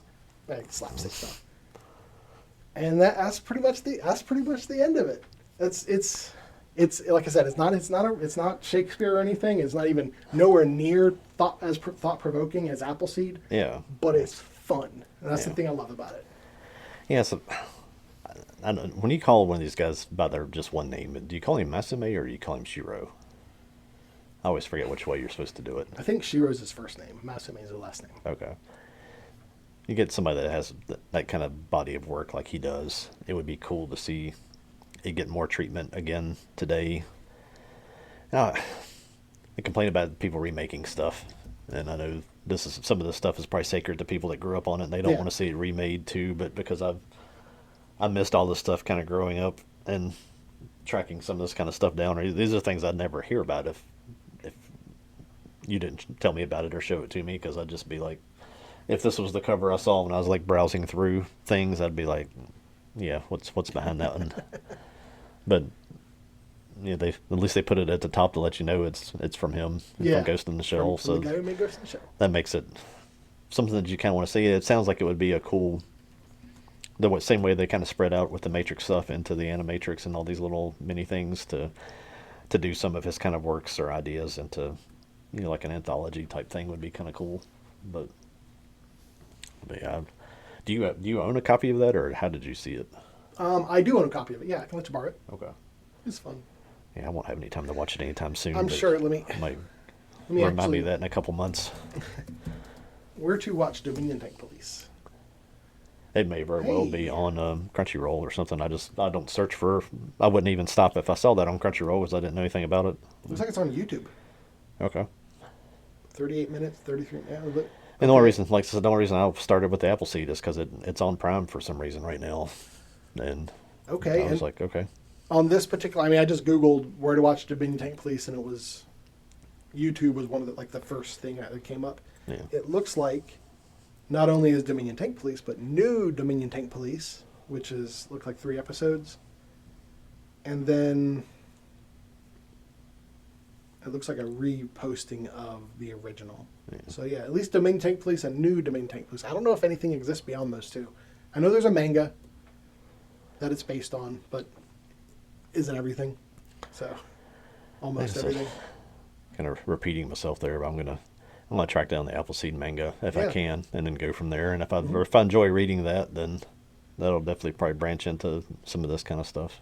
I've seen pictures of the Appleseed manga, and it does look like it's a little bit more comical looking than manga that I own right now is like Dan to Dan, Chainsaw Man, Attack on Titan. I'm used to more serious stuff. It still has some tongue-in-cheek kind of comedy in it. You calling Dan to Dan serious? Not Dan to Dan, but the others are kind of more graphic, more Chainsaw Man, you might have some laughs, but they're taking it seriously. Yeah. There's even some in Titan. I would say it's the difference between Hellsing and Hellsing Ultimate. Yeah. Hellsing Ultimate's goofy. Yeah. All right. Yeah. So the next thing we're going to talk about is Monarch: Legacy of Monsters. Now, I've personally been interested in seeing this, so I'd like to hear what you have to say about it. When I was doing a search on this online, and 2 of the different searches came back to the same Reddit post, and the same Reddit post said they just couldn't help themselves. Talking about the people that made the show. Okay. It's episodes about different writers and directors, which again should be a massive red flag. I saw that this was coming out on Apple back when it happened, and I'm like, well, I'm never going to have Apple TV, so I'm just going to write this off. I'll never see it. I guess they need people to join Apple so badly that they've sold it to Prime, so it's on Prime right now. Oh, okay. Now, I got a question. Yes. Is Kurt Russell and Wyatt Russell both are they in the first season? Yeah. I had no idea because I'm sure we'll talk about the second season at some point, but I had recently seen trailers for it, and I was like, hey, Kurt Russell, I didn't know he was in the first The one. show is so close to being really good, and it Oh. really is just that what that post on Reddit says is Couldn't they help just could themselves. not help themselves. Mm. The main writer is Chris Black. It's directed by Matt Shackman, which I think is the guy that did WandaVision. Okay. But then it goes from there. It goes into these episodes of this one's written by this one and directed by this person, Well, I and think it just goes most shows are like that, right? it goes all over the place. The core of the story is great. There's happening in 1950s, bouncing back and forth to 2014 when the first Godzilla movie, the American movie happened with the fight with the Muto in San Francisco, and then post that and what's happening in the story of what's in the most modern part of the show where Kurt Russell is. And his son Wyatt Russell is playing the younger him in the 1950s. Oh, okay. That's And cool. first time I've seen it, I've seen a couple shows I think aping off of that. There's something now on Prime with Nicole Kidman that has I forget what the actor's name is, but they're doing the same thing. They're having that actor's son play the younger version of him. Okay. Kind of a genius idea. I'm surprised that hasn't happened more. That if you Yeah. want somebody to look like the younger version of you, go with the person that you made. It's pretty simple. But he's like a military officer who is assigned to protect and escort this research doctor named Doctor. Her name's Kiko. She's a Japanese lady that's researching radiation and stuff around the islands, kind of in the area of like where the King Kong Skull Island movie takes place, and you get into the later movies where they start getting into the underneath world, popping up all through around the Philippines and Singapore and all that stuff. Now, this So continuity-wise, is this in line with the current films? it it should be. Okay. It tries, and then these other people get involved and just drag it into their little selfish hell that they create that we have to sit through. But the general part of the story is really well put together and it's well cast and well written. Yeah, Wyatt Russell playing the young Kurt Russell, John Goodman's character from Skull Island, whose name is Bill Randa, is a kind of a linking part of the story from the King Kong story to the Godzilla stuff with the whole creation of the Monarch agency. That's the agency that tries to track and predict and stop the monsters from destroying everything. Mm-hmm. They get a guy named Anders Holm, who looks a lot like a young John Goodman, to play him, and the casting for all that is really good. Like I said, they're researching the activity on the islands. All the drama that you needed into this series was kind of the fact that the young Kurt Russell and the young John Goodman characters are both kind of have these different attractions with the Doctor. The young John Goodman character, Bill Randa, is another guy who's kind of an independent researcher who's on the islands, and they cross paths with the young Kurt Russell, Wyatt Russell, and the Doctor, and kind of talk about what they're researching and find out they're both trying to kind of chase the same thing, trying to figure out what's happening on these islands in relation to people reporting monsters and all these phenomenon in the area. That is that little mix of human interest drama into that story that would have been all you needed. Unfortunately, we get more. I'll get to that in a second. Okay. Monarch starts tracking the monsters, the military, because the monsters are attracted to radiation. And you've actually found Yeah, out makes sense. that they're actually consuming it. That's that's always been kind of a Godzilla thing, right? Yeah, and they've got to get sources of radiation to try to like lure some of the monsters out and see where they're coming from. The military says they'll help them do it, and of course the military does what the military does. It takes over and tries to destroy Right. everything. Right. And that part kind of ties into kind of what they did in -1, where you had the mythical kind of monster that was on the island, and then it got radiated when they were testing bombs, and it turned him into Godzilla. I think it's trying to kind of link into that same idea that there's a monster that they're calling Godzilla that shows up. They've got a bomb sitting on like a platform on the Bikini Atoll Islands that Godzilla like walks up to it, like looks at it, and they blow it up in his face. They think they've killed him, and I think it doesn't really say yet or hasn't said yet, but I think that's supposed to maybe be the same kind of little story arc that's what radiates Godzilla and makes him so much bigger and so much more powerful. So that little monster is supposed to be a small Godzilla? He's not really. That's kind of maybe where they falter a little bit on maybe not being sure of what exactly they were trying to do, because he kind of looks like regular, like the 2014 Godzilla, but I don't think he's as big. Okay. And I think you get mentions of that, and that they were not. They were. I think they say that in the 2014 movie that they were trying to destroy him then, and they just couldn't.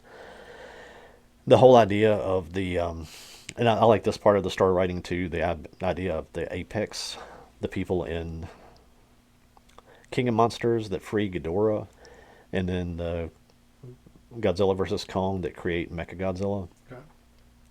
It kind of gets back to how that agency was created.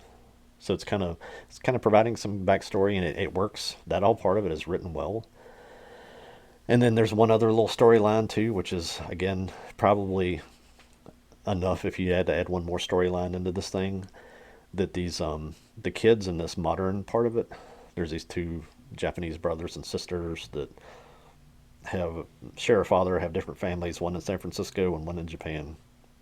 I find out that this one guy, there was another researcher who is actually turns out to be the lady from the 50s, to be her son. Had a family in San Francisco and a separate family in Japan. So he had a child with each wife, and these two kids come back together because the doctor disappears in 2014, or this researcher does, when Godzilla comes to San Francisco, and the kids just think that he's killed. But then there start to be little signs that maybe he's still out there, and that's kind of what ties the kids in the modern part of the storyline to it, is they're trying to find their dad, and their dad is out chasing Godzilla too, in the modern world post 2014. So the jumping back and forth and all that is fine. It makes it pretty interesting to keep hopping back and forth from the 50s to seeing some flashbacks of what actually happened in 2014, and then what's happening right now in the storyline. I don't know what year it's technically supposed to be happening, probably 2020-ish, maybe after that, but then it becomes something else because of the other writers. These two names. Do you think that this might just because they were like, we need more story? I think this is because of Apple. Apple said, here's your checklist. There's two names that if I ever see them involved in anything, I'm not watching them. Uh-oh, I got to Google these people. Hang on a sec. What's the first one? Mairzy Almas. Mairzee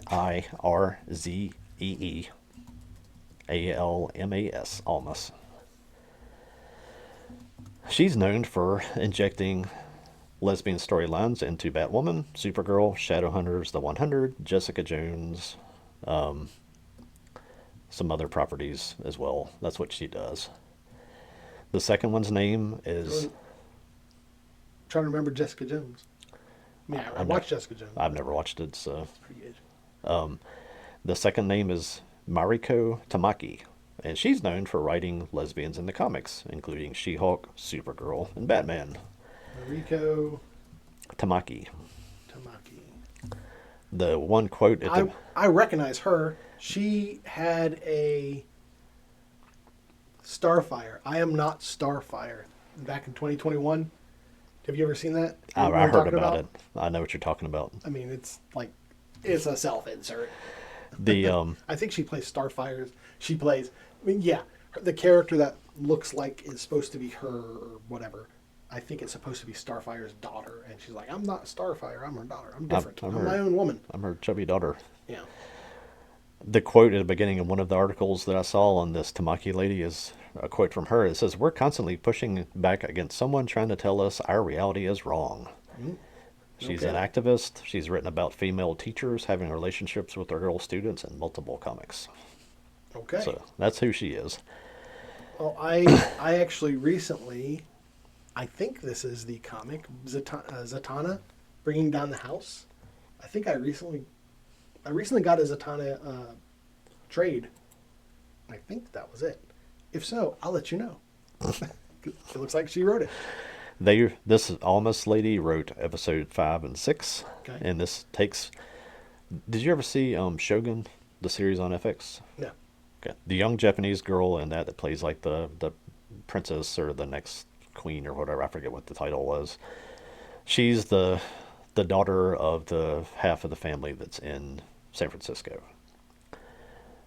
she's already kind of in the early episodes, kind of like a whiny, obnoxious, I hate my dad girl. Okay. By episode 5 and 6, all of a sudden she becomes a lesbian teacher who, and they the first time they introduced her with a flashback of 2014, it actually kind of made you like the character. The scene on the when Godzilla comes through the bridge in San Francisco and breaks there's like school buses and stuff on the bridge. What they wrote into the story is that she was the teacher that was escorting that bus full of kids, and she went out the back of the bus and got like 2 or 3 of the kids off, and then Godzilla shifted back, hit the bus, and the rest of the bus fell in, and she lost the rest of the bus load of kids into the into the San Francisco Bay, and she's like having flashbacks and stuff because of that, and that was all the story that this girl needed. In episode 5, she gets back into a character you've never seen before. That's another gay teacher that she was cheating on another gay person with. It becomes this like lesbian soap opera. I'm like, hey guys, are we still doing Godzilla? There's no ties into the stuff of the 50s and the back and forth stuff. It's like it literally is just a soap opera, and it's insufferable to sit through. And they do that for 2 episodes, and then they come back to their story. I'm like, God, why did you do this? Why did you just make 8 episodes or 6 episodes if that's all you, or if you had to work this in to satisfy whatever people you have to work in, do it in something else. Give them their own series, and don't do it in a Godzilla thing. These It's funny. It's funny that you say that because I'm looking at this now. The let's see. The Mariko Tamaki. uh She only has a handful, 8 writer credits. She on only does one IMDb. episode in the first season, I think, and then she Right. does one. She's down for one in the second season. I think she's more comic books Yeah. than TV. But this other lady, Mira Almas, Mhm. like, I mean, I've been, and it looks like she does some episodes of a lot of shows. Yeah, Like she's I guess she she's just kind of hops around. I mean, I'm just going to go through the series that I've watched. So I've seen a lot of her work. Smallville, Alphas, Being Human, Defiance. Let's see. If you know your series, I'd probably go back and see what episodes they were and see what she did to them. Because, Lucifer. Well, that's kind of what I was thinking. We were talking about how, like, I don't really, like, follow, like, I'm starting to, like, follow writers and Yeah. and studios and stuff like that a little bit more. It would be interesting to see if the episodes she worked on, if there's a connective tissue, like you're saying. They Once Upon a Time, iZombie, Arrow, Supergirl, you mentioned that. 12 Monkeys, I've never seen it, but I've been interested. I like the film. yeah. Iron Fist, Legends of Tomorrow, Jessica Jones. Like, I've watched a lot of these shows. Yeah. I think if any of them have that little injection, I think that's where it comes from. Okay. They add another character in this. There's the most unnecessary character in this whole series, and this is a girl named May. And maybe this is because I think Monarch came out in. When did this thing come out? 2000. I mean, she's been working Marizy. She's been working since 2001. You would think, like you're saying, at this point they'd give her a series. Just Like, give her, like, well, give here, her own thing. this is make what you want. This came out. This premiered on Apple in 2023. So I was thinking it might have been a couple years earlier because the way this stuff is, it's just that whole 2020 to 22 obnoxious stuff that happens. May is living in Japan. She is a young black girl, big dreads, that is, of course, a computer hacker genius, computer genius. I haven't heard that story plot line before, have you? Living in Japan, doesn't speak any Japanese, doesn't have any reason to be there, but she's in Japan. Okay. They try to write a reason that she's there later into the thing, and it's just completely, I think, writers trying to take all this junk that these people threw into it and trying to make it make sense. I mean, it literally is just like, hey, we've gone 5 episodes and we haven't had this representation yet, so here it is. And it's guys, it's so frustrating because the show itself, if you just could like pick out the story, it's almost like you're talking like if you want to watch a Bleach, you have to find out what episodes actually advance the story, Right. and skip all the other crap. if you could just find the little parts of the story that advance the story and cut the rest of this out, I would be praising this series Well, we because were it's so good. we were saying it earlier. I think in the previous technically the previous episode, if it's in the service of the story, The Japanese girl in the episode that goes full on soap opera, she wakes up in bed with this giant Mexican lady lesbian. It's not even mentioned. There's no other name. She's not part of the thing. It's just I don't even know why that was there. It was just like, okay. And then it goes back to this other character that was one of the other teachers. So I guess all the teachers there are the same. And then, like, she's not even part of the story again. It was just that they could have an on-screen kiss with these two people, I guess. See, before, And like, it's even like, before when we were talking about Monarch, that was kind of the feeling I got about it from what other people had said, is like, it's not really about the monsters. And that's kind of why that's kind of why I felt like we were just, I wasn't too interested in at least the first season. The second season, like I said, we'll talk about the trailer, but like the second season made me more interested. I was like, this looks awesome. But it wasn't the stuff I was seeing from the trailers from the first season. These people have zero interest in Godzilla. And I would say zero interest in superheroes or any of these other projects they work on. Don't hire people who have zero interest in the thing that they're trying to make something of. They're in the. I mean, the one lady says that she's an activist. You sound exasperated. They're in this constant struggle against people they've made up, fighting problems that aren't there. Right. I mean, I showed you that clip of Steve-O the other day. Yeah. Where he talks about his friend that's trans was going to get in an internment camp, and Joe Rogan's like, "What internment camp are you talking about?" And he's like, "Well, I've heard." And it's like, and Joe calls him out on it, and it's like, "There's no such thing. You're just making that up." And he's like, "Well," he's like, "Yeah, it's this." I don't even understand the mentality at this point. And it's like they're looking for either male content or kids content that they can either tear it down or insert their message into it. And it's the phrase I've used a lot is the purpose is to break your toy. That's the purpose. It's something you love, and they're like, I'm gonna mess it up. It sucks because the premise of the show is good, and just the insistence of this content just makes it so hard to sit through. And like I said, if they want to tell a story about their relationships and whatever happened to them to make them the way they are, then go tell that story somewhere. It doesn't need to be in a Godzilla thing. I encourage them, go make your own content. And people that will relate to that will watch it. And that's people that are looking for Godzilla stuff don't want to see it. I don't want to see it. And that's where I really land upon this a lot of stuff.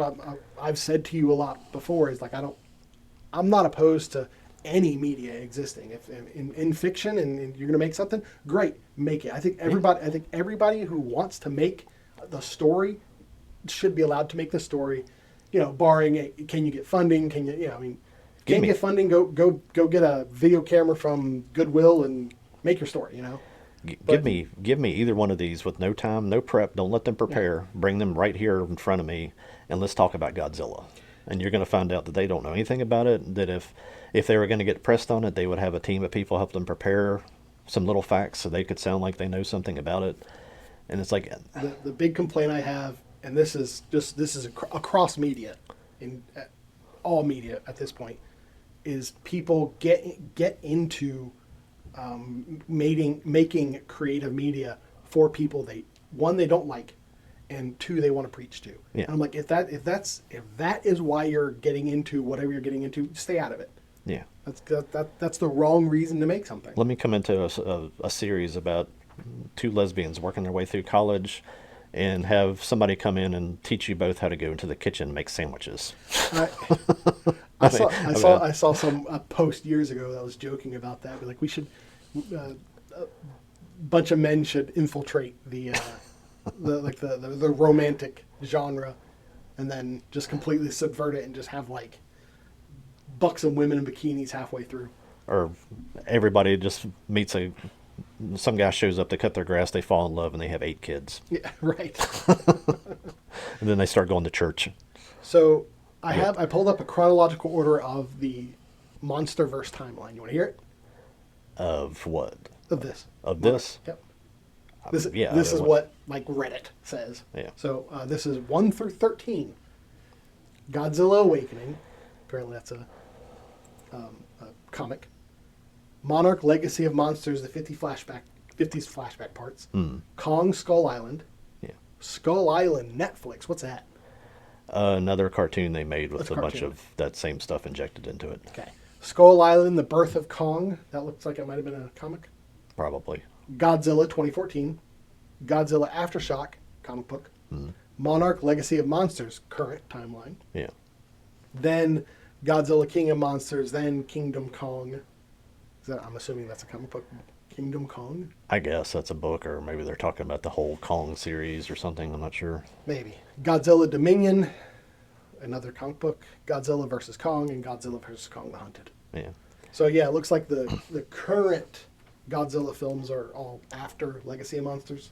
The good news is neither one of these people is listed as a director or writer for season 2 episodes until towards the very end. That Tamaki lady is doing one. And then I also looked up, there was a Maria Melnick that is credited as a writer in one. And she's also from the comic book world, and she's working on a script for Faith, which is a comic book about a fat Supergirl. Faith. I think I've seen what you're talking about. Faith. The little brief synopsis that I have is it was I've seen. is an overweight Supergirl Faith type Robert. character. Known as Zephyr. So she's coming in, I guess, to carry the little torch of here's crap that we're going to put into your show about Godzilla that has nothing to do with Godzilla because we need to make your life miserable. It's possible, and we were discussing earlier how it's the way Hollywood is intermingled. You know, it's a big club, you're not in it, kind of thing where you don't know who knows who's friends with who owes who favors, that sort of thing. And like the one director who she's been directing stuff since 2001, directs 1 to 5 episodes of a series, and that's it. Well, if she only directs 2 or 3 episodes of a series, she's not going to fail, because you direct. It was 9 episodes of Smallville. How many episodes of Smallville were there? You did it in 5 and 6, and this one in the middle of a 10-episode series. Right. So you get pissed off over watching it, then you get back into the story, you finish the series, and you kind of forget. Yeah, she wasted 2 hours of my life. But one of the positives that I did find in doing my little research on this is there's a Wikipedia page that's probably worth bookmarking. And it was a category called the letters LB, TP, D, G, whatever they are, speculative fiction. And if you pull that up, it is alphabetical of every like TV series in the category of speculative fiction that has that content in it. And it's kind of a handy resource if you want to have like a way to screen some stuff and not watch it, not let your kids see it. I didn't keep it open. It's open on the other computer over there. I just had to look up the term speculative fiction. I think it's just sci-fi. Okay, so it says the characteristics are what if scenarios, world building, social commentary. That's where it comes into themes. Okay.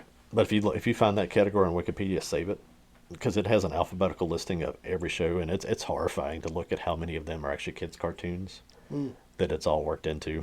But they kind of put it there like, this is a great resource, so you can find more of it. And I'm like, this is a great resource, so I can make sure that we never have to see any of it. That reminds me of a there's a in the video game space. There apparently has been they're like narrative consultants, and it's for years I've been like, well, wouldn't it be cool if there was a job where you just like you're the idea person? Well, apparently that's a job where people just look at a story and they're like, hey, you change it this way or add this or take this away. So there was this one narrative consultant called Sweet Baby Inc. and a bunch of people like associated with a couple of games, and people started finding out, well, they're associated with this game and this game and this game. And on Steam, you can do this curator list, and there's this one guy who made something called Sweet Baby Inc. Detected. And it was a big stink for a little bit because they were like flagging games that they verified or strongly think Sweet Baby Inc. was detected in, and people were saying, well, I'm not going to buy these games because they're involved. And then like there was an alternate one called like Sweet Baby Inc. like Did it just boost the sales of all of them? Right, where it was the other one where they're like, well, we're making a list to celebrate the games that involve Sweet Baby Inc. It's interesting to see these curation lists like you're talking about. Well, I'm declaring myself now president of all Godzilla fans, and I'll speak on behalf of all of us, that we don't care about any of that crap. Your lives are your lives. When I want to watch a Godzilla movie, I want Godzilla, and it looks like the second season has more monster content in it. Yeah, But just from the look of the trailers from the first season and the I second think there was season, it enough seems negative review and reaction to it. I saw a lot of what I've said echoed already from other people that watched it, and of course people that defended it as old. This is Godzilla fans are all about diversity and inclusion. I'm like, what? Godzilla fans are about monsters fighting right. and things blowing up. They're not about any of that. Stop injecting your crap into Well, you got my line of stuff. those aliens, right? There can be all kinds of aliens. It doesn't mean that I want to No, see. I'm just saying. I want to see a lesbian soap opera for 45 minutes. It's. I don't even know what to say about the show. Honestly, I love Godzilla stuff, and this really came from probably a good place, and it just got infected and corrupted. And I don't know if they can. How much of that they'll fix in the second season? It'll be on Apple. If it doesn't come to Prime, I'll never know because I'm not going to spend a dime on Apple. If they produce crap like that, then I'll watch it if it's free, if it's something that's tolerable to watch, and if it's more of this, then I probably will turn it off at the first hint of it in the second season because I wanted to see where the show was going to go, and they'd kind of drawn me in with it's the stuff with the Kurt Russell son and him is cool. Like they keep continuing after the events of 1950 where they test the bomb into like they find out that there's an underneath world, and they're basically have like a secret like space program that they want to launch down into it, but they don't want people to know because they know there's monsters involved and they don't want to terrify everybody. So they're trying to develop that and ways to get down into it and get back and see if that's possible. And that whole part of it is really cool. And that has nothing to do with somebody's personal life and sexual preference story. It's exhausting. It's like just yeah. If you took the content that was actually here on screen in this and just cut it down to 4 episodes and cut out all the nonsense, it would be a really cool miniseries. I'm going to use an old idiom task. Would you throw the baby out with the bathwater? I like I said, I finished that one because they actually, I guess, were smart enough to put their garbage in 5 and 6 episodes deep, to where I was interested enough in the story at that point to be like, okay, here's one episode of this, and then the second one I was like, come on, man, another episode of this, and then they came back to the story after 2. Generally speaking, I know the justification for putting, let's say, diversity quota kind of stuff in is to reach a wider audience. Like with video games, a lot of times I'll complain that, well, you're changing the video game because you want to reach a wider audience, but you're ignoring the audience you have, that sort of thing. And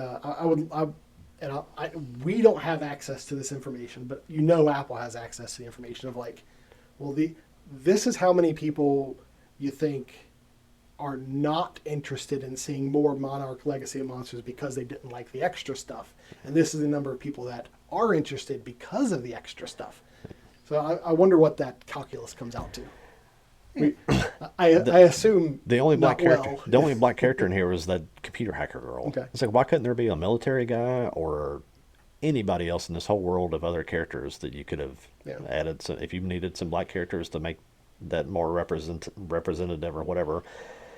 I know black people and white people aren't just one group of people. Everybody's individuals. But like, do they not get aggravated by the fact that when white women insert their thoughts into stories that they feel they have to make the black character be a hacker that's smarter than everybody else because they really think that she's not capable of that, so they have to make it that way in film?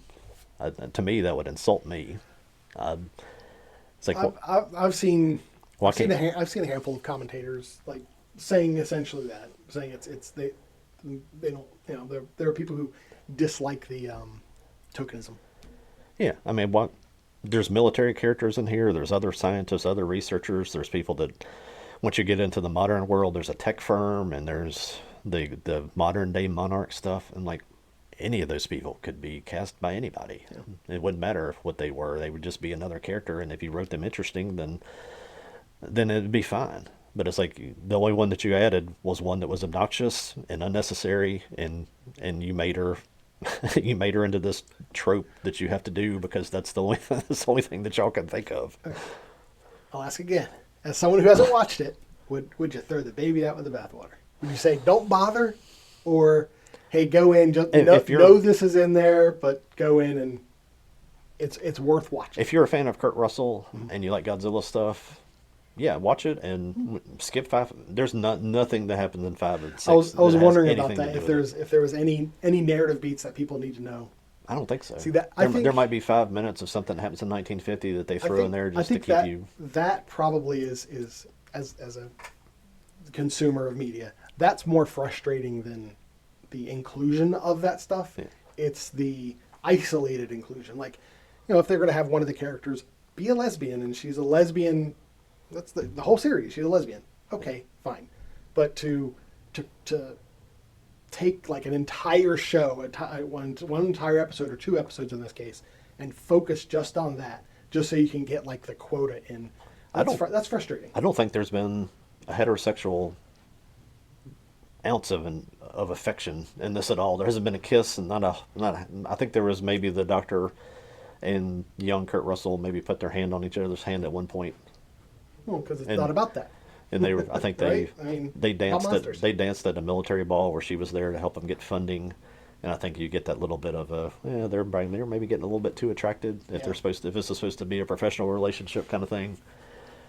But the other stuff you just threw in, there was a giant like Mexican female that looked like a professional wrestler that was in bed with a little Japanese girl, and no context at all for that. And you don't even know who she was. She didn't speak. She just they wake up and she gets out of bed. She's like, raw. I was like, holy crap, that's scarier than the monsters.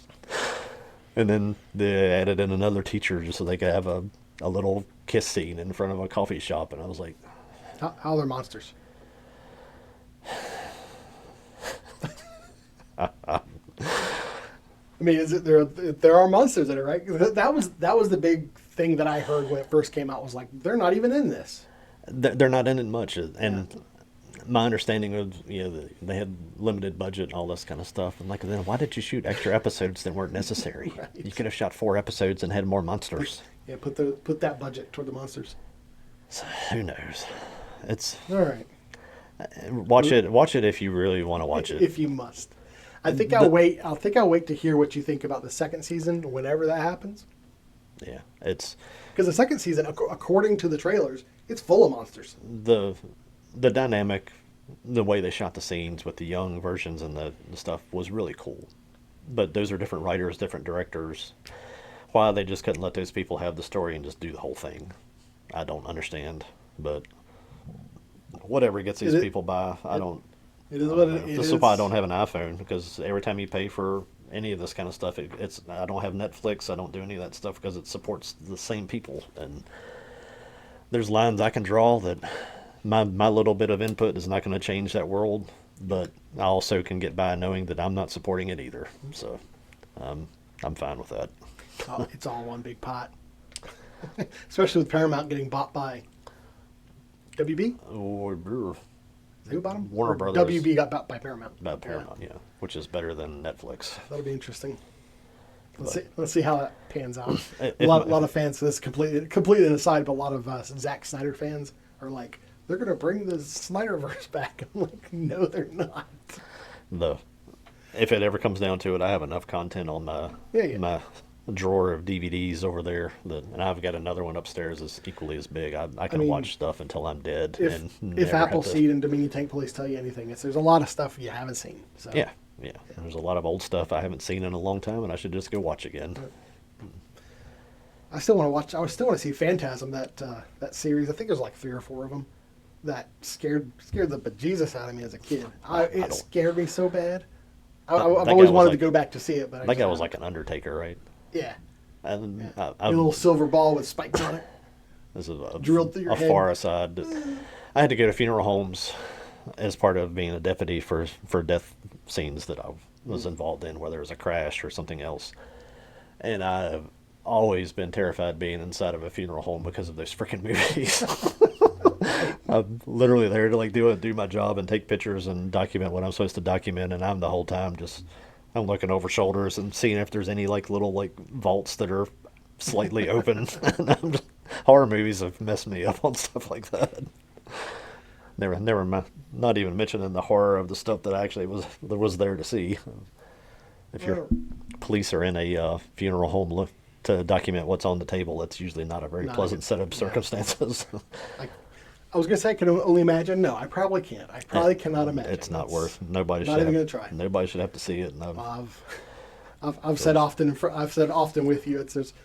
You've experienced parts of the world that I just pretend doesn't exist. So, it's speaking of, police should be paid about $300,000 a year, and should only be required to do it for 10 years, and it should just be giving full retirement. There's no reason to keep people in that. People go to the military and are there for 6 months, and they come out with full benefits for the rest of their life because they claim some sort of PTSD from being on a base somewhere. we don't have time to get into all that. It's no. That's a whole nother topic. I've seen more things that cause that than I don't know that I could even list it all. It'd take me a week to try to go back and remember all the things that I've tried to forget. So Yeah, the service that we have available as a society, as a government or whatever, to, I would say, police, firemen. I mean, to the servicemen and women that keep us safe is sorely lacking. yeah.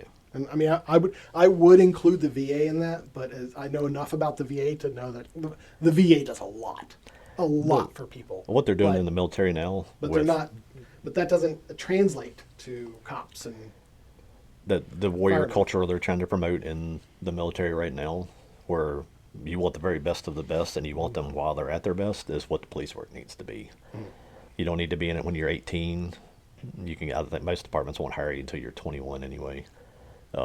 You're not old enough and mature enough to even do that when you're 21. It really needs to be like 25 to 35, maybe mandatory retirement by 40. Did you see Ukraine is deploying robots in the battlefield? No. I've Insane world we're living. When I got into what I was talking about with like Tucker and all these different people, and all the people I listen to are all attacking each other. I've just really just turned Yeah. off everything here for the last couple of weeks. I just don't care. No.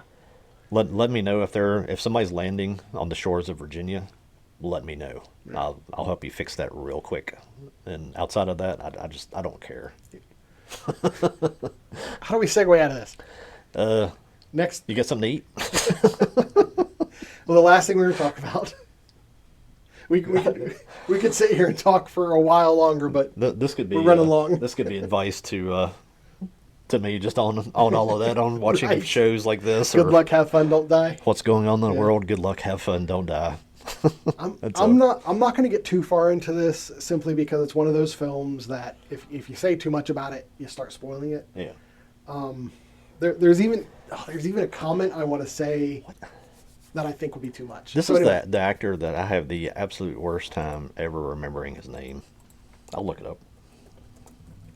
Sam Rockwell. Rockwell. Yeah, yeah. Always, Yeah, Sam Rockwell. I got Worthington into my head, Sam and once I Worthington. Yeah. No, there's Sam Rockwell, and he shows up in a diner, and he's pretty much says, "Hey, I'm here to save the world from this rogue AI, and I've tried this 50 something times, and it never works. And I need you guys. I need you guys to come. These particular people. I need you guys to come with me because we're going to try this way."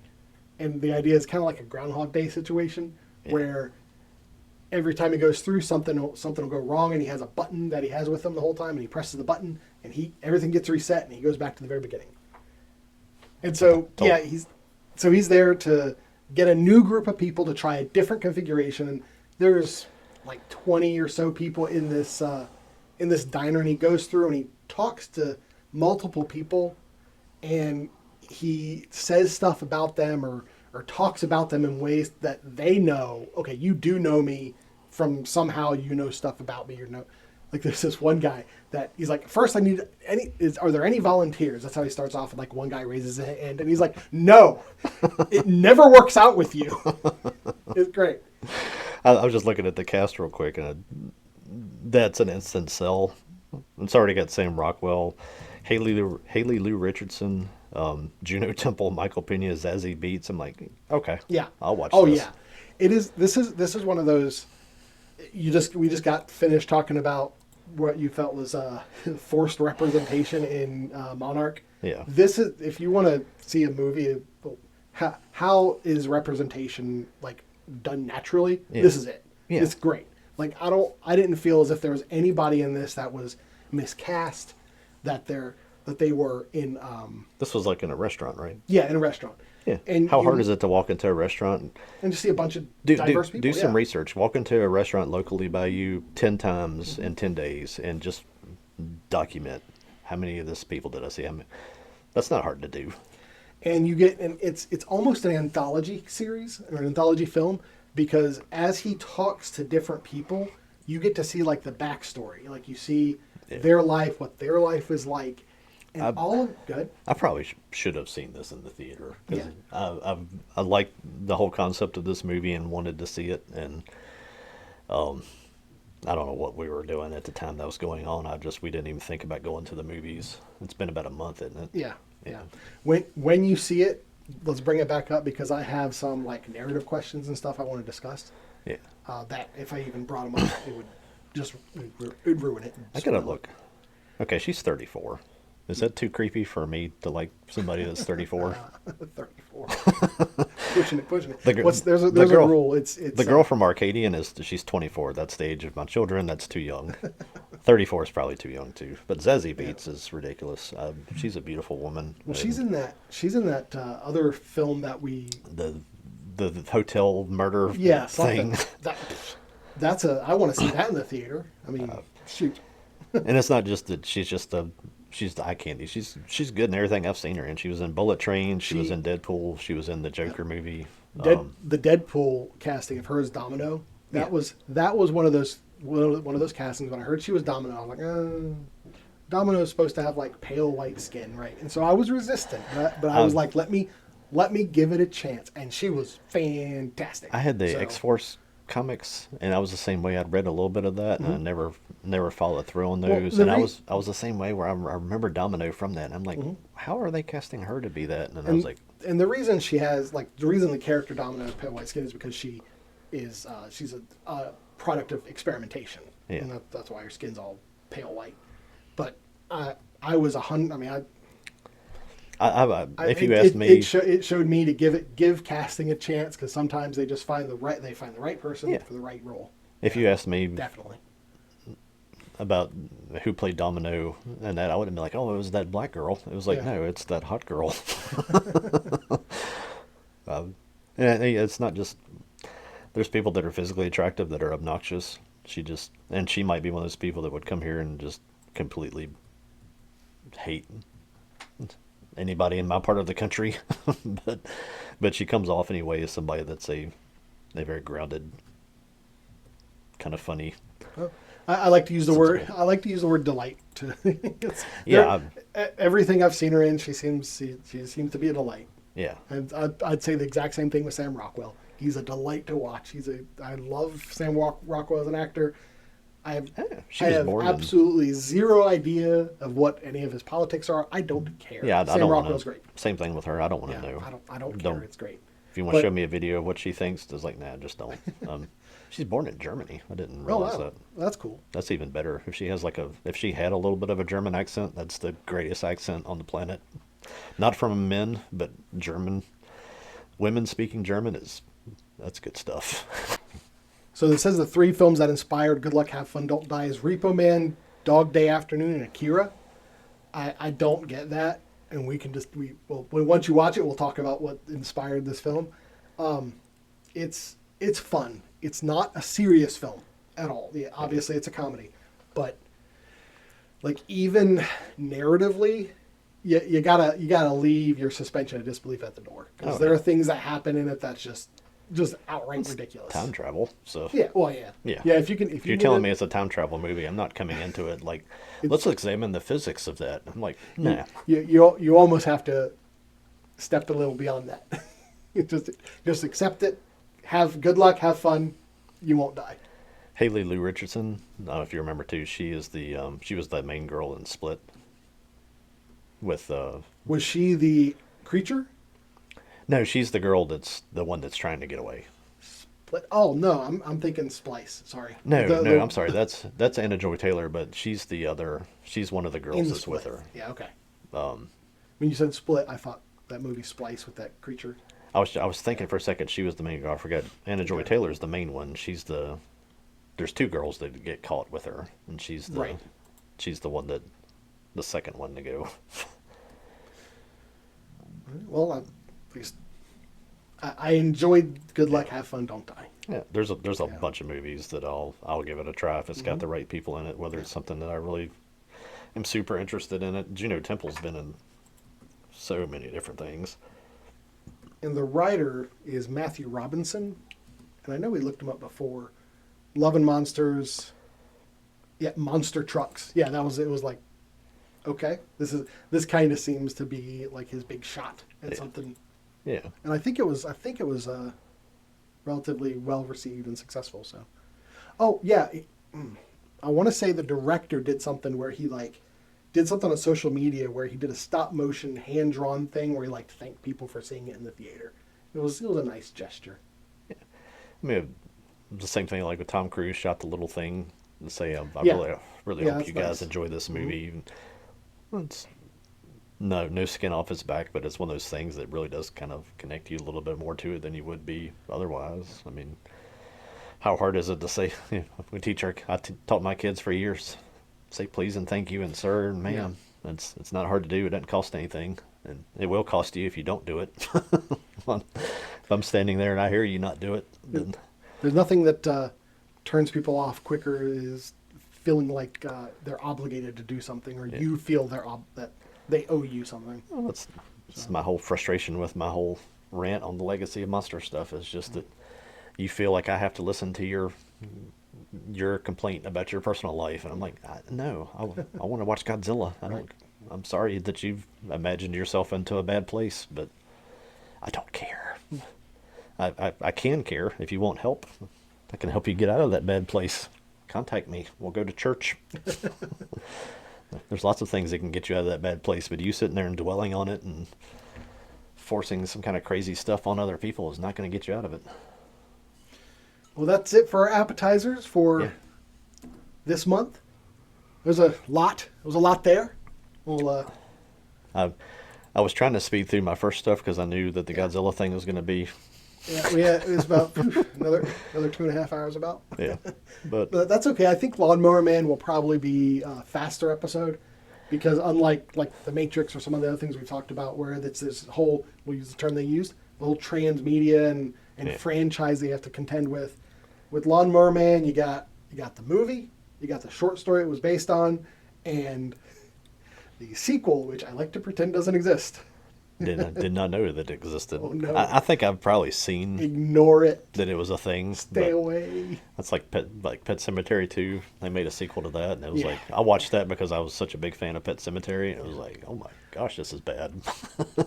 I got because like I told you, I've Lawnmower Man's like I'd put it in probably my top 20 films. Kind of, I love Lawnmower Man, and I saw Lawnmower Man 2 years ago when it almost when it first came out because hey, a sequel, it's great, sounds great. I saw it, I didn't like it, and recently, like within the past 10 years, that's recent at this point, as old as we are, I was like, well, let me see if I remembered it correctly. if it's any Maybe better. I was too hard on it because we've talked about how sometimes you watch something that's older and with a modern perspective, especially with as horrible as a lot of modern films and TV shows are. Watching something older, you're like, I was too hard on it. Equilibrium is a good example. I was like, I think if I saw this back in 2002 or whatever, I would have hated it. Yeah. Now it's okay. No, Lawnmower Man 2 is horrible. It is a slog to watch. It is a waste. I wouldn't say this about very many media in general. It is a waste of time to watch. It is horrible.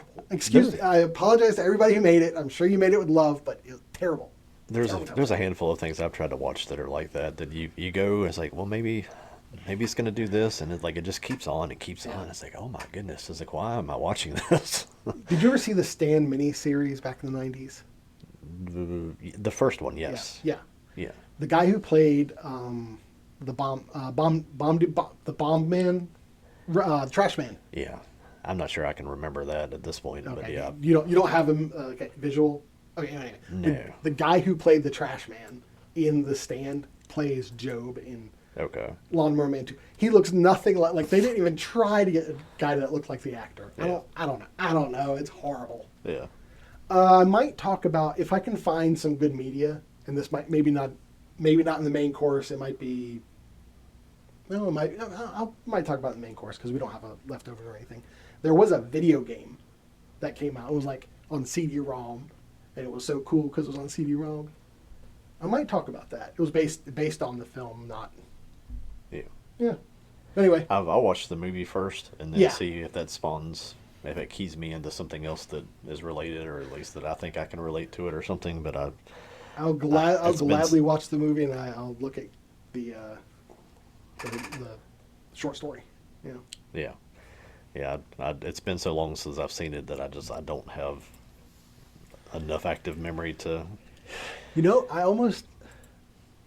If you think you're gonna read the short story, it might be interesting for you to read the short story first, Yeah. just so your perspective can be Yeah. from that end. Because my Well- perspective's from the opposite end. Won't be hard to do. Yeah. All right. Well, we'll take that up on our main course. Yeah. And thanks, Joel. It's been fun. Been watching a lot of other stuff, doing a lot of other stuff as we came into this, and I actually had so much of it that I You were saying that. I picked these guys out, and I'm going to carry the rest of it over to there next time Sure. because we had a time between shows. You kind of had with some this, time off. so I it had seemed some like. time, and my wife is watching a series with me. We've been doing a lot of stuff, so it's been very relaxing. It's going to be hard to get back to work soon, but Yeah. I got to do what you got to do. Yeah. That's life. Yep. All right. We'll see you later. Later.